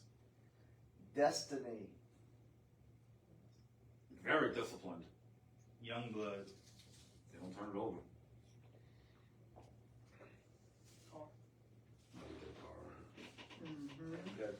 Where you been? I don't know. Division 4 Select kicks off the Prep Classic at noon. It will be Vermilion Catholic against Washita Christian. Coach Brock Prejean's team versus Coach Stephen Cruz's team. Eagles versus Eagles. 2022 rematch. Vermilion Catholic's Jonathan Dortez, the McLean brothers, Jackson Trahan, Washita Christian, Makai Mender, Cooper Russell, Aiden Eldridge, John Turner, Vermilion Catholic. Give it to him 40 times. Gotta hit the big play over the top. Front seven gotta have a big night. And remember that feeling from your sophomore year. Washita Christian, only 2 starters back. Young guys grew up quick. They got championship DNA. Sell out to stop the run. Who wins this game this week? Also, if I wrote this down correctly, and I think I did, and I don't know where it is.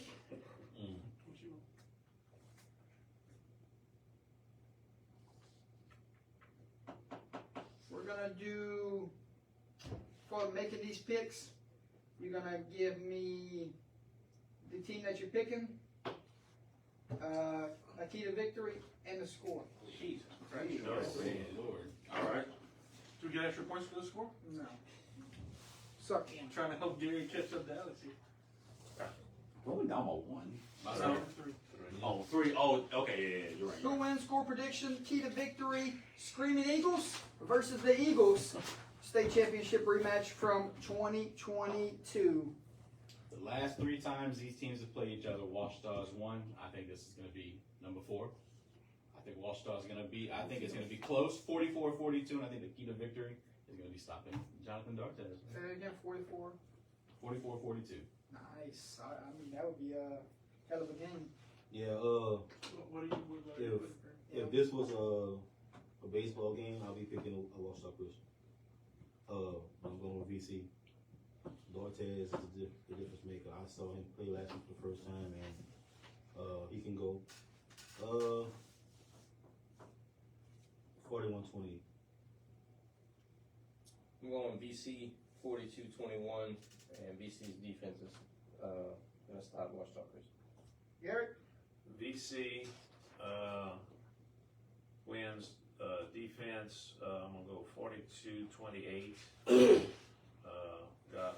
I think VC's defense is gonna, stern up. Yeah, I'm going VC. I think it's a big win, honestly. I think just too much Dortez and not enough speed on Washita Christian's defense. They're very tall, but not fast enough. I don't think. A lot of space for those linemen to get in there and block. I think it'll be about I'd say 42 to 14. I'm just going Vermilion Catholic 34-28. Gotta stop the QB if Washita Christian has a chance. I'm What was your taking, score? 34-28. Okay. I'm taking Vermilion Catholic, the Legion. That offensive line is going to be that key to victory for Vermilion Catholic. So Dortez can do his thing. They're coached by one of the best O-line coaches in the state of Louisiana. I'll put my money on that. And that Legion's going to show up to play. 40-34. Oh, VC, Dortez, 42-14. I'm going Vermilion Catholic to get it done Dortez and the defense run away to a title. Give me 35-14 final.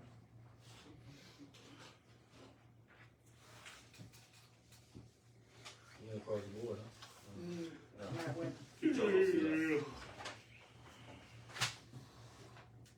Next game on the docket, 3:30 kickoff. It will be the Division 4 non-select matchup between Haynesville and South Plaquemine. Coach David Franklin's Golden Tornado Ball Club against Lowell. I can't say his last name right. Lowell Feet. I mean, Lyle Feet. We practiced before the show, but I still struggle to say these names. His Hurricanes. Haynesville, Isaiah Washington, Xavier Woods, Williams, Jermarian. Guys to watch this weekend. South Platte, Roger Parker, Jaheim Williams, Trevante Williams. Tornadoes, they're looking for redemption, a lot of tradition, win the time of possession, and win the trenches. You got a good shot here. Hurricanes, heart of a champion, a lot of speed, and all of New Orleans is behind you. Who wins it this week? I think Haynesville takes this one 35-21. I think it's just too much tradition to overcome. Chris? Haynesville 35-28. The close one. South Platte, they gonna fight. I think this is the only matchup we have with number 1 and number 2 playing against each other. And the Cars. You got two of them. Yeah, and Haynesville. I just think Haynesville defense gonna show up again. Okay. Alex? I like Haynesville 34-12. I think Haynesville keeps the ball away from South Plaquemine and capitalizes on it, and their defense shuts South Platte down. Garrett? I like Haynesville 35-14. Like you said, play keep away, keep the ball away from us. Yeah, I'm going Haynesville as well. 27-21 though. I think it's a little closer. But yeah, Haynesville gets the job done. I'm gonna go with Haynesville, 41-23. I just think South Platte just runs into a buzzsaw. They're just outmatched Jimmy's and Joe's, in my opinion. I'm taking Haynesville to win this one 28-13. Take away late will seal the deal for the Golden Tornado. They got a kicker? Who? South Platte. I think they go for 2. They do go for 2. Well, make it 28-14 then. Oh. 28-14. We'll keep it. I'm gonna take Haynesville. I'm gonna say 21-14. I'm gonna go with the team that I picked when the bracket release show came out.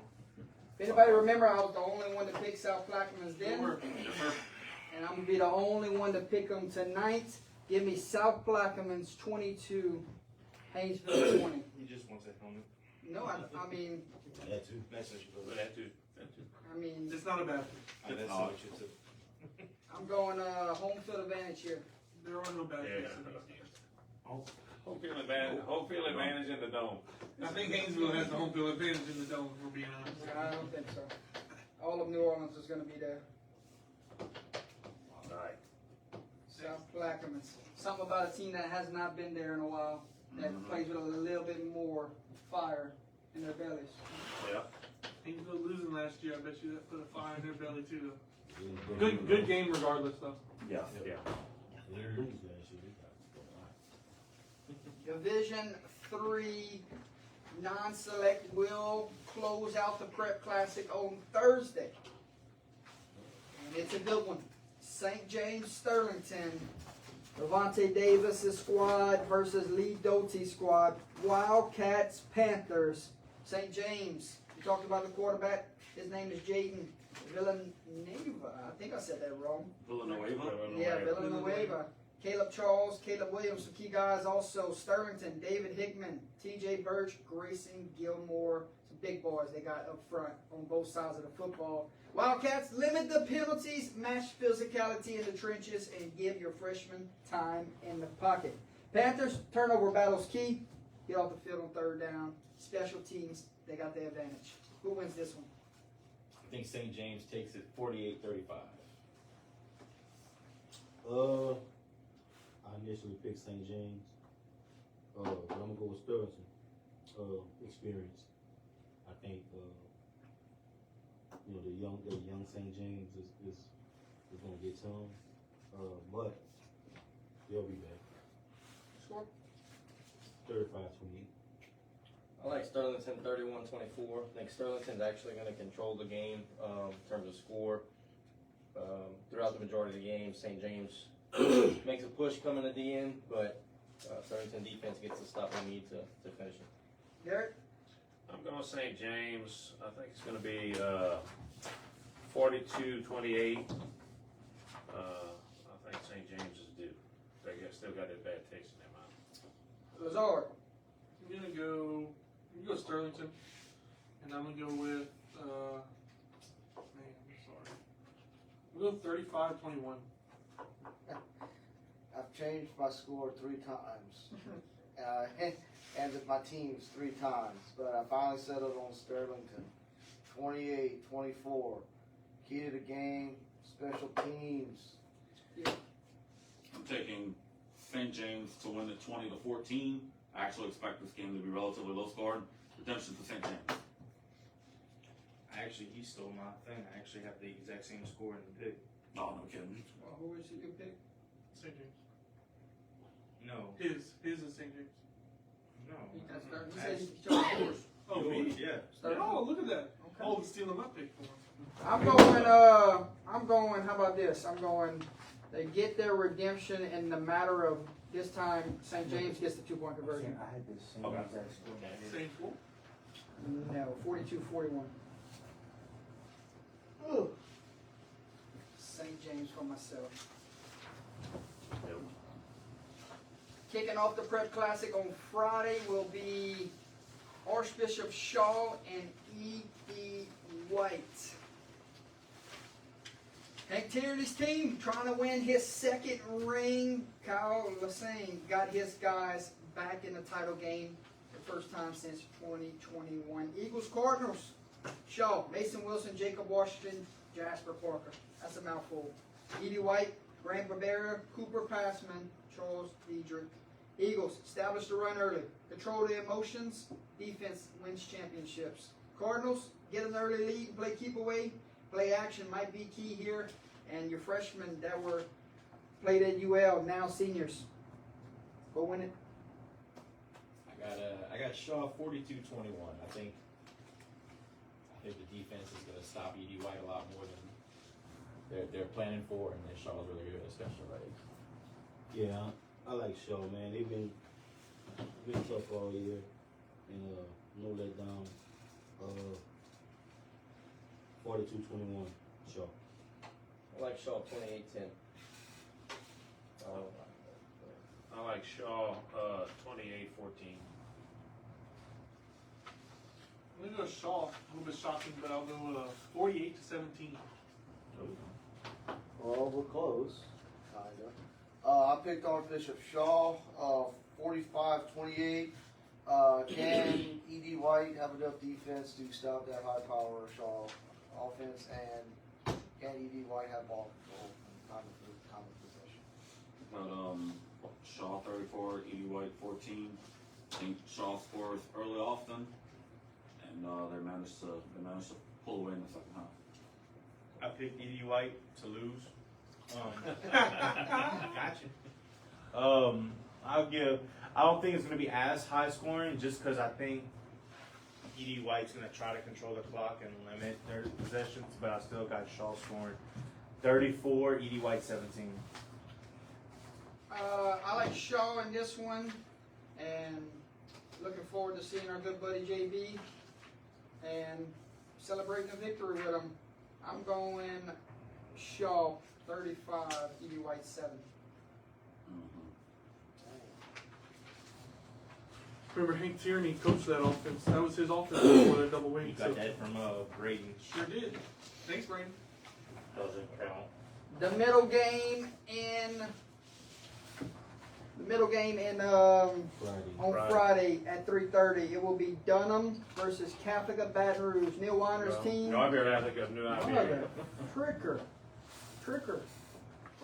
Let's start over. Dunham, Catholic, New Iberia.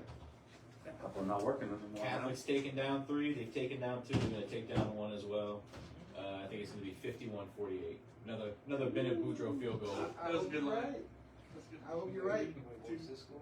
50. Tigers, Panthers, Neil Warner's team versus Matt Desimo's team. There you go.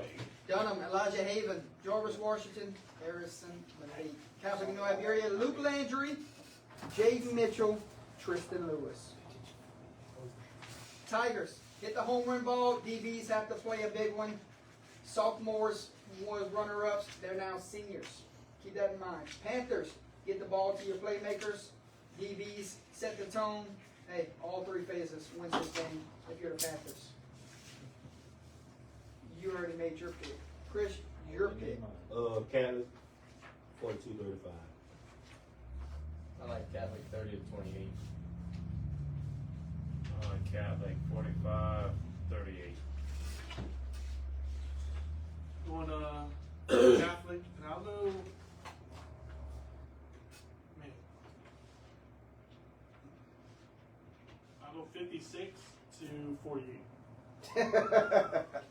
This is funny because I'm gonna go do the Price is Right thing. I'm gonna go $1 on it. I said 48-52. Catholic High New Iberia. And will there be a defense? Any defensive stop? Any special teams? I think it's gonna be a track meet. I'm going to take Dunham 31, Catholic New Iberia 24. A little more of a. I think it'll be a little bit more defense than expected in this game. Oh, I'm picking them just because I want to see what my future Tiger looks like, but I'm actually rooting for Catholic. He's going to Michigan, bro. Anyway. I mean, you may count it out after this year. Freaking you. Anyway, We'll talk. as y'all interrupt greatness, I got He's last, by the way. I got Dunham. With 12 alma mater. Man, What year you graduated from Dunham? graduated last year. I got 96. I got Dunham 41, Catholic New Iberia 38. I'm going Catholic and New Iberia, bring it back home, 56-50 final. Cool. That's gonna be exciting, bro. Shoot it. Be out of popcorn. The finale On Friday night. of Friday night. Franklinton, Cecilia. Coach Dominic, Salter Formaggio. Close? Good try. Versus Dennis Gaines' group. Demons, Bulldogs, Franklinton. They got a good running back, Cy Austin. Anders, Bo Webb, also on the line. Cecilia, Diesel Solari, Brent Gordon, Elias Stewart, Braylon Kale. Demons, you gotta have to win a close one. You're a confident group right now. It's gonna be a great atmosphere that awaits. Bulldogs, make this a shootout and let them try to catch you. Redemption tour, one more time, Diesel. I think the Road Dogs are going to take this one. I got Cecilia over Franklinton, 55-38.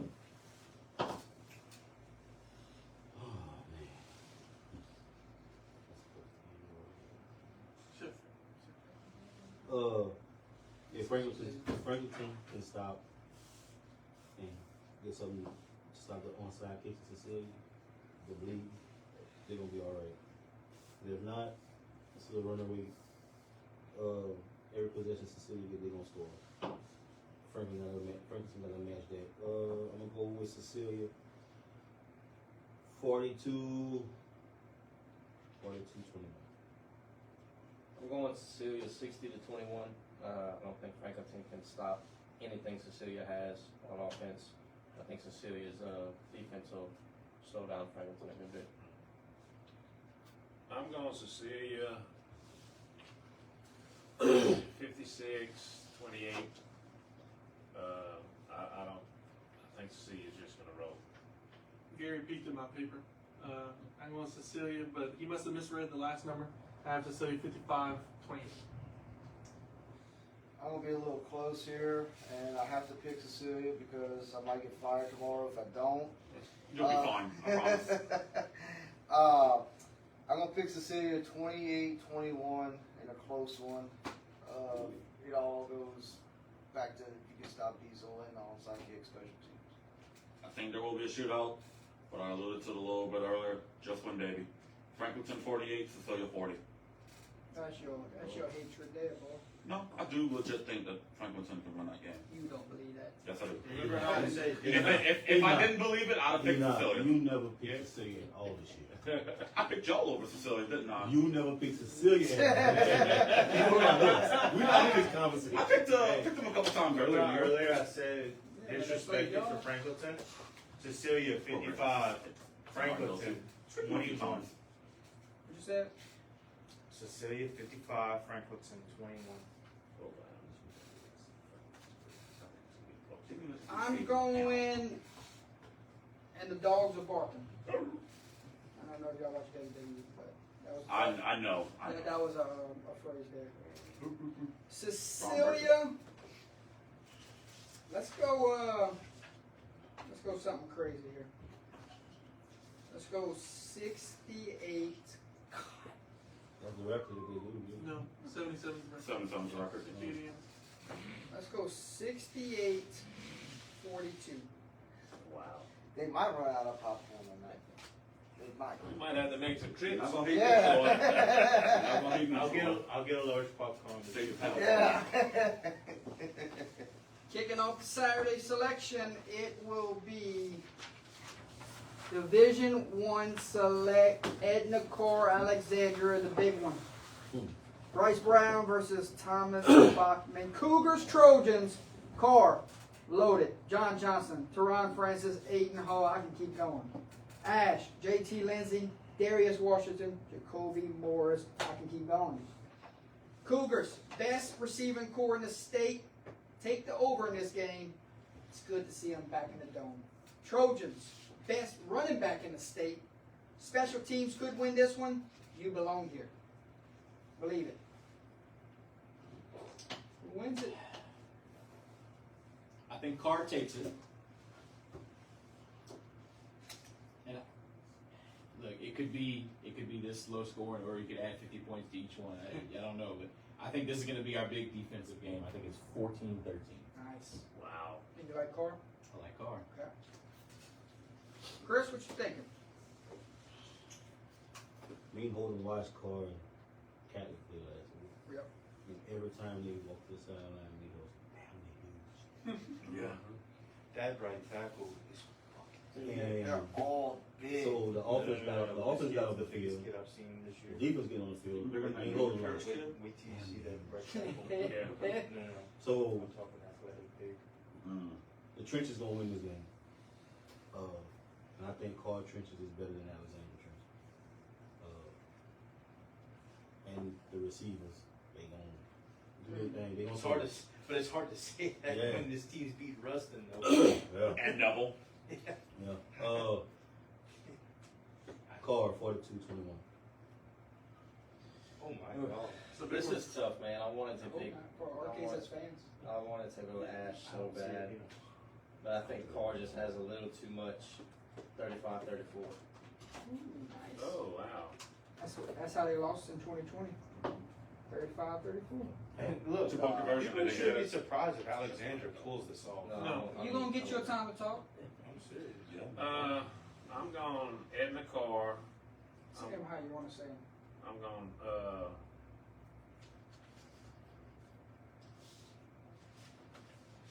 46-28.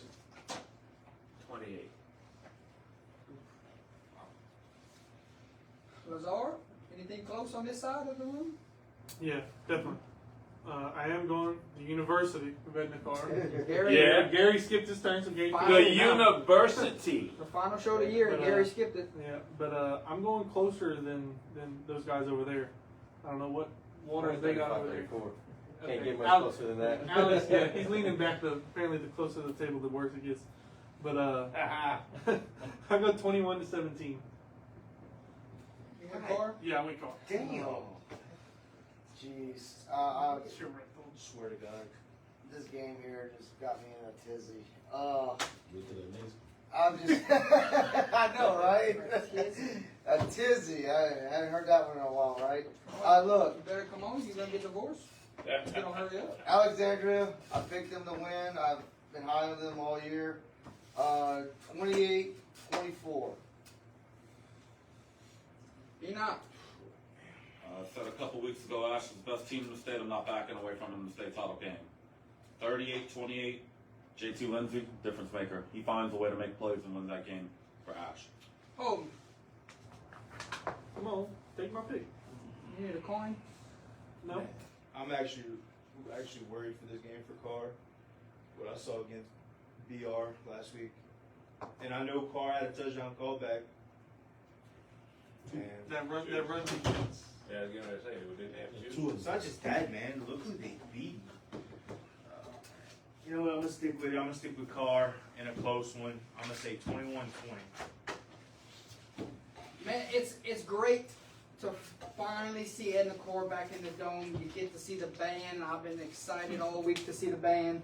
You get to see the entrance. The place is going to be packed. The environment's going to be insane. It's good to see Edna Core back, but this is a dream season for Alexandria. I'm taking the Trojans 34-28 overtime walk-off touchdown. The best thing Let's ever go. was the Battle of the Bands when Edna Carr versus Warren Easton. That was fun. Oh, man. About 100 kids. No extra point needed. We have a home field advantage there. I think everybody in the category will be the call. I want to see how many people out of Alexandria. Alexandria is going to be this end zone. Oh, yeah, they're going to This go end on. zone, Core and all of New Orleans. They'll be People have been saying that they cannot Purple find takeover. hotel rooms in New Orleans right now. Can't find no what? Hotel rooms in New Both Orleans. ours. They'll be meeting us in the end zone. Look, because they have a big concert that night in the Smoothie King. Same Oh, wow. Yeah, I don't know. Rod Wave. Rod Wave. Oh, yeah, his little farewell tour. Green light. The finale of the Prep Classic on Saturday. Central of Baton Rouge and Ruston. Jared Bob's group going for back-to-back. Coach Davis Semino. It's us against the world. Bearcats, Wildcats, Ruston, Aiden Anding, Joshua Brantley, and Zedrick Hill. Gonna be some fun watching these guys. Yeah, sure. It's midnight. What up? Central Baton Rouge, Jackson Furman, There you Braden Ringe, Emmanuel Williams. go. Good. Where you looking? Bearcats trying to go back-to-back, loaded talent, experience at the Dome. Wildcats leave a legacy. Locked arms, 48 minutes awaits. Defense wins championships. Your thoughts? I think Rustin takes it 28-24. I think the big people are hard to stop, hard to slow down. I think Rustin got it. Chris. I actually take over Central. 28-21. Nice. I look at Ruston and they've beaten about every style of football you could play. Central's struggling to put up points against good teams. I think Ruston beats them 34-17. Eric. I'm going Ruston, 35-21.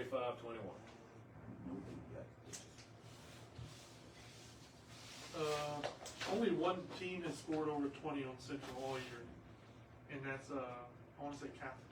Yeah, I think you're right. I mean, that's impressive in and of itself. I saw him up close personal. Someone to add to your list of names is Stephen Rennell, who signed with UL, I believe, cornerback. But I just think that Ruston does enough on offense. I think they pop one or two off, and Ruston's defense steps up, makes the stops they need. I'd say 21-10, Ruston. Kurt. Well, whoever's going to win this game is going to be black and blue because it's going to be a very physical game. You know, it's hard for. I like Central, like their coach, like their program. But 24-23 Ruston. First one of 24 wins. I said that at the beginning of the show. I believe it. 1 point win. I'm high on both of these teams. Both of these teams are really, really good. Ruston and Central, I think, in my opinion, I think it's the best game to close out the Prep Classic. My opinion. But With that being said, I think Coach Seminole makes the right adjustment in the fourth quarter. Gets that late touchdown, 21-14, Central of Baton Rouge. Oh, It's gonna be a great game, man. A lot of battle scores in this game, like when Miss Gary fell down last week. He waited all show. He waited all show. Your ass. Don't get him out in the mat right there. Anyway, We're gonna go in the parking lot. it's gonna be a great game. I got Ruston winning a close one, 21-20. Central of Baton Rouge wins it for the first time since 1966 on a walk-off field goal. 17-14 final. There you go. Storybook. Yo. Question presented here. Replay is available this weekend. Will any game come down to a key reversal of a call that benefits someone since you don't get the opportunity in the regular season? I'll say absolutely. Onside Yeah, well, kicks with a Cecilia. Well, it's almost always at least one or two. Yeah. Absolutely. It'll be one game, I would think. Yeah. Controversy awaits. Final words. Let's end this season here. Go Panthers. Panthers.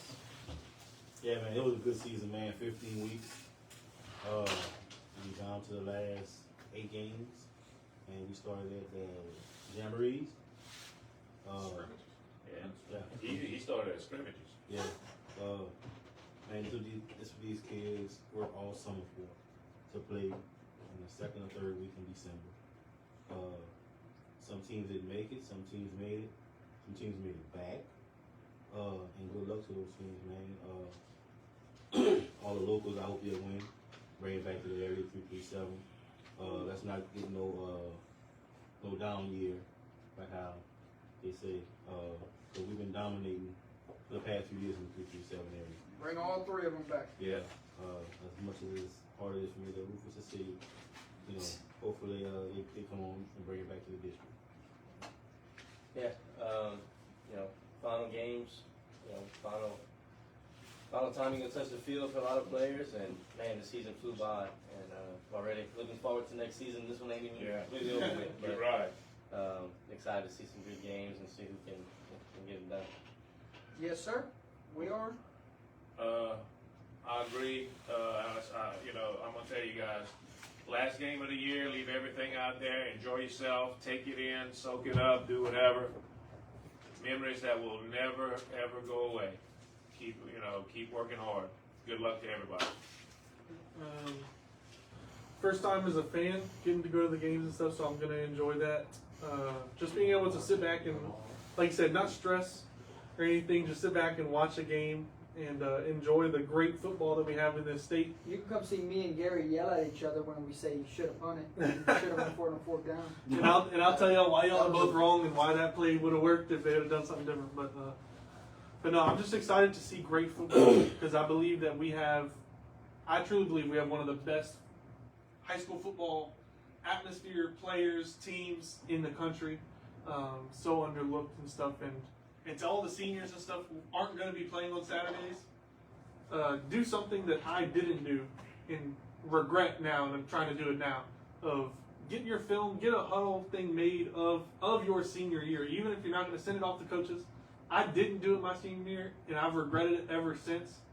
I actually reached out to coaches recently trying to get film and stuff from my senior year just to be able to see it, to show my kids one day and stuff like that, to have it and stuff. So do those things, save the memories, put it in a box somewhere. I guarantee you, your dad probably has his film still from whenever he played and stuff like that. I mean that stuff is important, and you're gonna want it down the road, whether or not you think so right now. So just enjoy it. This is a culmination of stuff you've been doing. I mean, from May, spring ball, all the way up to now, and the season's a grind. But this is it. This is the biggest show, and just don't take it for granted, and do what you can, and come out and play your best game. It's a truly special and unique venue, and everybody's here to watch you. It's going to be my first time for the Prep Classic. I'm very excited to see all 16 of these teams play. Whether I go 8-0 or 0-8 in these predictions, I don't care. Says You it. know, I want to see good football, and I want to see the best of the best lock horns, hit each other in the mouth, and do it one more time for you seniors. So whether you win or you lose, keep your head up high, and be happy with the fact that you left it all out on the field, man. Because you're playing, you're living the dream that a lot of other kids never had the chance or never will have the chance of living. So take it for exactly what it's worth. Thank you to the panel. You're welcome. Thank you to Adden Hayden. I think he's actually been really good, even though he gives me the shits. This is his farewell where he steps down speech. Who, me? That's not what we're doing? This is where you step down. He's passing the torch to me. The panel. I ain't leaving nowhere. That's what it sounded like, though. No, just Jordy doing everything he does, you know. Thank y'all for everybody. You know, the likes, even the hate, helps the algorithm. We broke records this year. Yeah. Jordy, I think he broke the record for the Opelousas Bastrop game, and then recently the Vermilion Catholic game. So we broke records this year. You know, I think we've grown better with even more viewers on Wednesday shows than even last year. So I mean, I think it's been our best year as an attendance. I got one more quick thing before we sign off. One more quick thing. I want to say thank you guys for allowing me to be a part of the panel. My first full year working with y'all. Just on my paper. Yeah, my first full year working with y'all, man. It's been an absolute pleasure, absolute treat. I can't wait to do it again next year. You know, gives me stuff to do on a weekend, on a part of the week or close to the weekend that doesn't involve drinking. So you know, that's always positive. I will be doing a lot less drinking when my diet kicks in on the first. So. That is a good problem. Yeah. And to my wife, I'm not going on Wednesday nights anymore. So there you go. No, we'll see about that next year. Season's over. I sure hope half of our predictions are wrong, because I mean, if we go and sit and watch 8 blowouts, I'll be one ticked off son of a gun. But I know. I said I hope we're all wrong with some of these score predictions. I want to see 8 great games, and I don't think we're gonna get it. But the fan in me is saying, let's watch 8 great ones. Yeah, 8 one-point games. There you go. Oh God, we're all gonna be on the party apparatus. 2-point conversion. Jesus. Oh no, I'm just stretching. Okay. Good luck to everybody entering the playing field on this week. 16 teams enter, 8 will leave. Haynesville searches for title number 18. Last title 2014 Vermilion Catholic, 2013 St. James, 2019 Catholic New Iberia, 2017 Cecilia, 1995 Shaw, 1987 Central Baton Rouge, 1966 Edna Corps, 2019 South Plaquemines, 2008 Washita Christian, 2022 Sterlington, 2021 Dunham, 2004 Franklinton, 2010 Edie White, 1969 Ruston, back-to-back potentially, and Alexandria trying to hold it for the very first time. Thank y'all for staying up late with us. Sorry for being a bad friend here, guys. But it is the last show of the year, so Ain't got nothing to apologize for. we prepped like hell this weekend. I wanted to go out, because now it's go home on Wednesday nights and cry. Karaoke time. Karaoke time on Wednesday nights for me. Basketball. Go do some karaoke on I Wednesday might night. just show up here at 8 o'clock next week, Gary, anyway, just out of habit. That's fine. We'll You just I might start Hang rolling. out, crack open a come beer. on in, you know? man. We'll get you in here kicking and punching, man. That's all good. Call Jake and we check PK. Yeah. There you go, man. Oh yeah. Gary's driving tomorrow. We will be in the end zone, and we will watch 8 games this weekend. We will see you from New Orleans bright and early. Good luck to all the teams. Safe travels to the Dome, and those that are already there, get ready. It's going to be some fun these next couple days. Thank you, my friend, coming on again. Good luck to the Panthers. Can't wait to see those guys play. At War Friday at 3:30. Title number 3. Kurt. You're right. Thank you for coming along. Took 15 weeks, but I mean, better late than never. Well, half a season. Thank you to the panel for being here through the thick and thin, through the long nights, and having a good time. That's all it's about, man. have a good time, make some picks, show some opinions, and enjoy the great game of high school football. When this table becomes where we're not enjoying what we're doing anymore, then this Wednesday nights is just going to go out the window. And right now, I think everyone's still enjoying these Wednesday night shows, and they bring a lot to the table. So I want to thank the panel for 15 great weeks and 10 great weeks from you two guys. So thank y'all for every Wednesday night. Thank y'all for the ones that helped us on the road this year for our broadcast. We did 28 games, and we've had a blast. Can't wait for next season. Let's go close this sucker out 2024 at the Dome. Signing off for now. For the final time this year, we say God bless high school football. God bless each and every one of you. God bless this panel. And we won't see you until then, but we wish you guys Merry Christmas and a Happy New Year, because it'll be a while before we see you again. So to all of y'all families, God bless each and every one of y'all guys. And Troy, you my dog. Forever, UTL. We'll see you at the Dome. Don't forget about our recaps. We will recap every game. Oh yeah. At the Dome, we're gonna sit down and let y'all know how it went. We can't. Pure emotion in those recaps. We can't. Gary should have put it. He should have. I remember we were all like, "What is he doing?" Oh my goodness. Gary said, "No, he should have went." But then I'm not. Troy, I heard the food's on hold is what I was hearing. Yeah, Holden's paying for everything. That's what it is. Whoever wants to Look at do that donut beignet, I'm happy. Holden got that bonus check Oh, what? and no wife to put it on. So I mean, There you go. I'll be your, obvious There choice. you go. I'll be your wife. Let's go.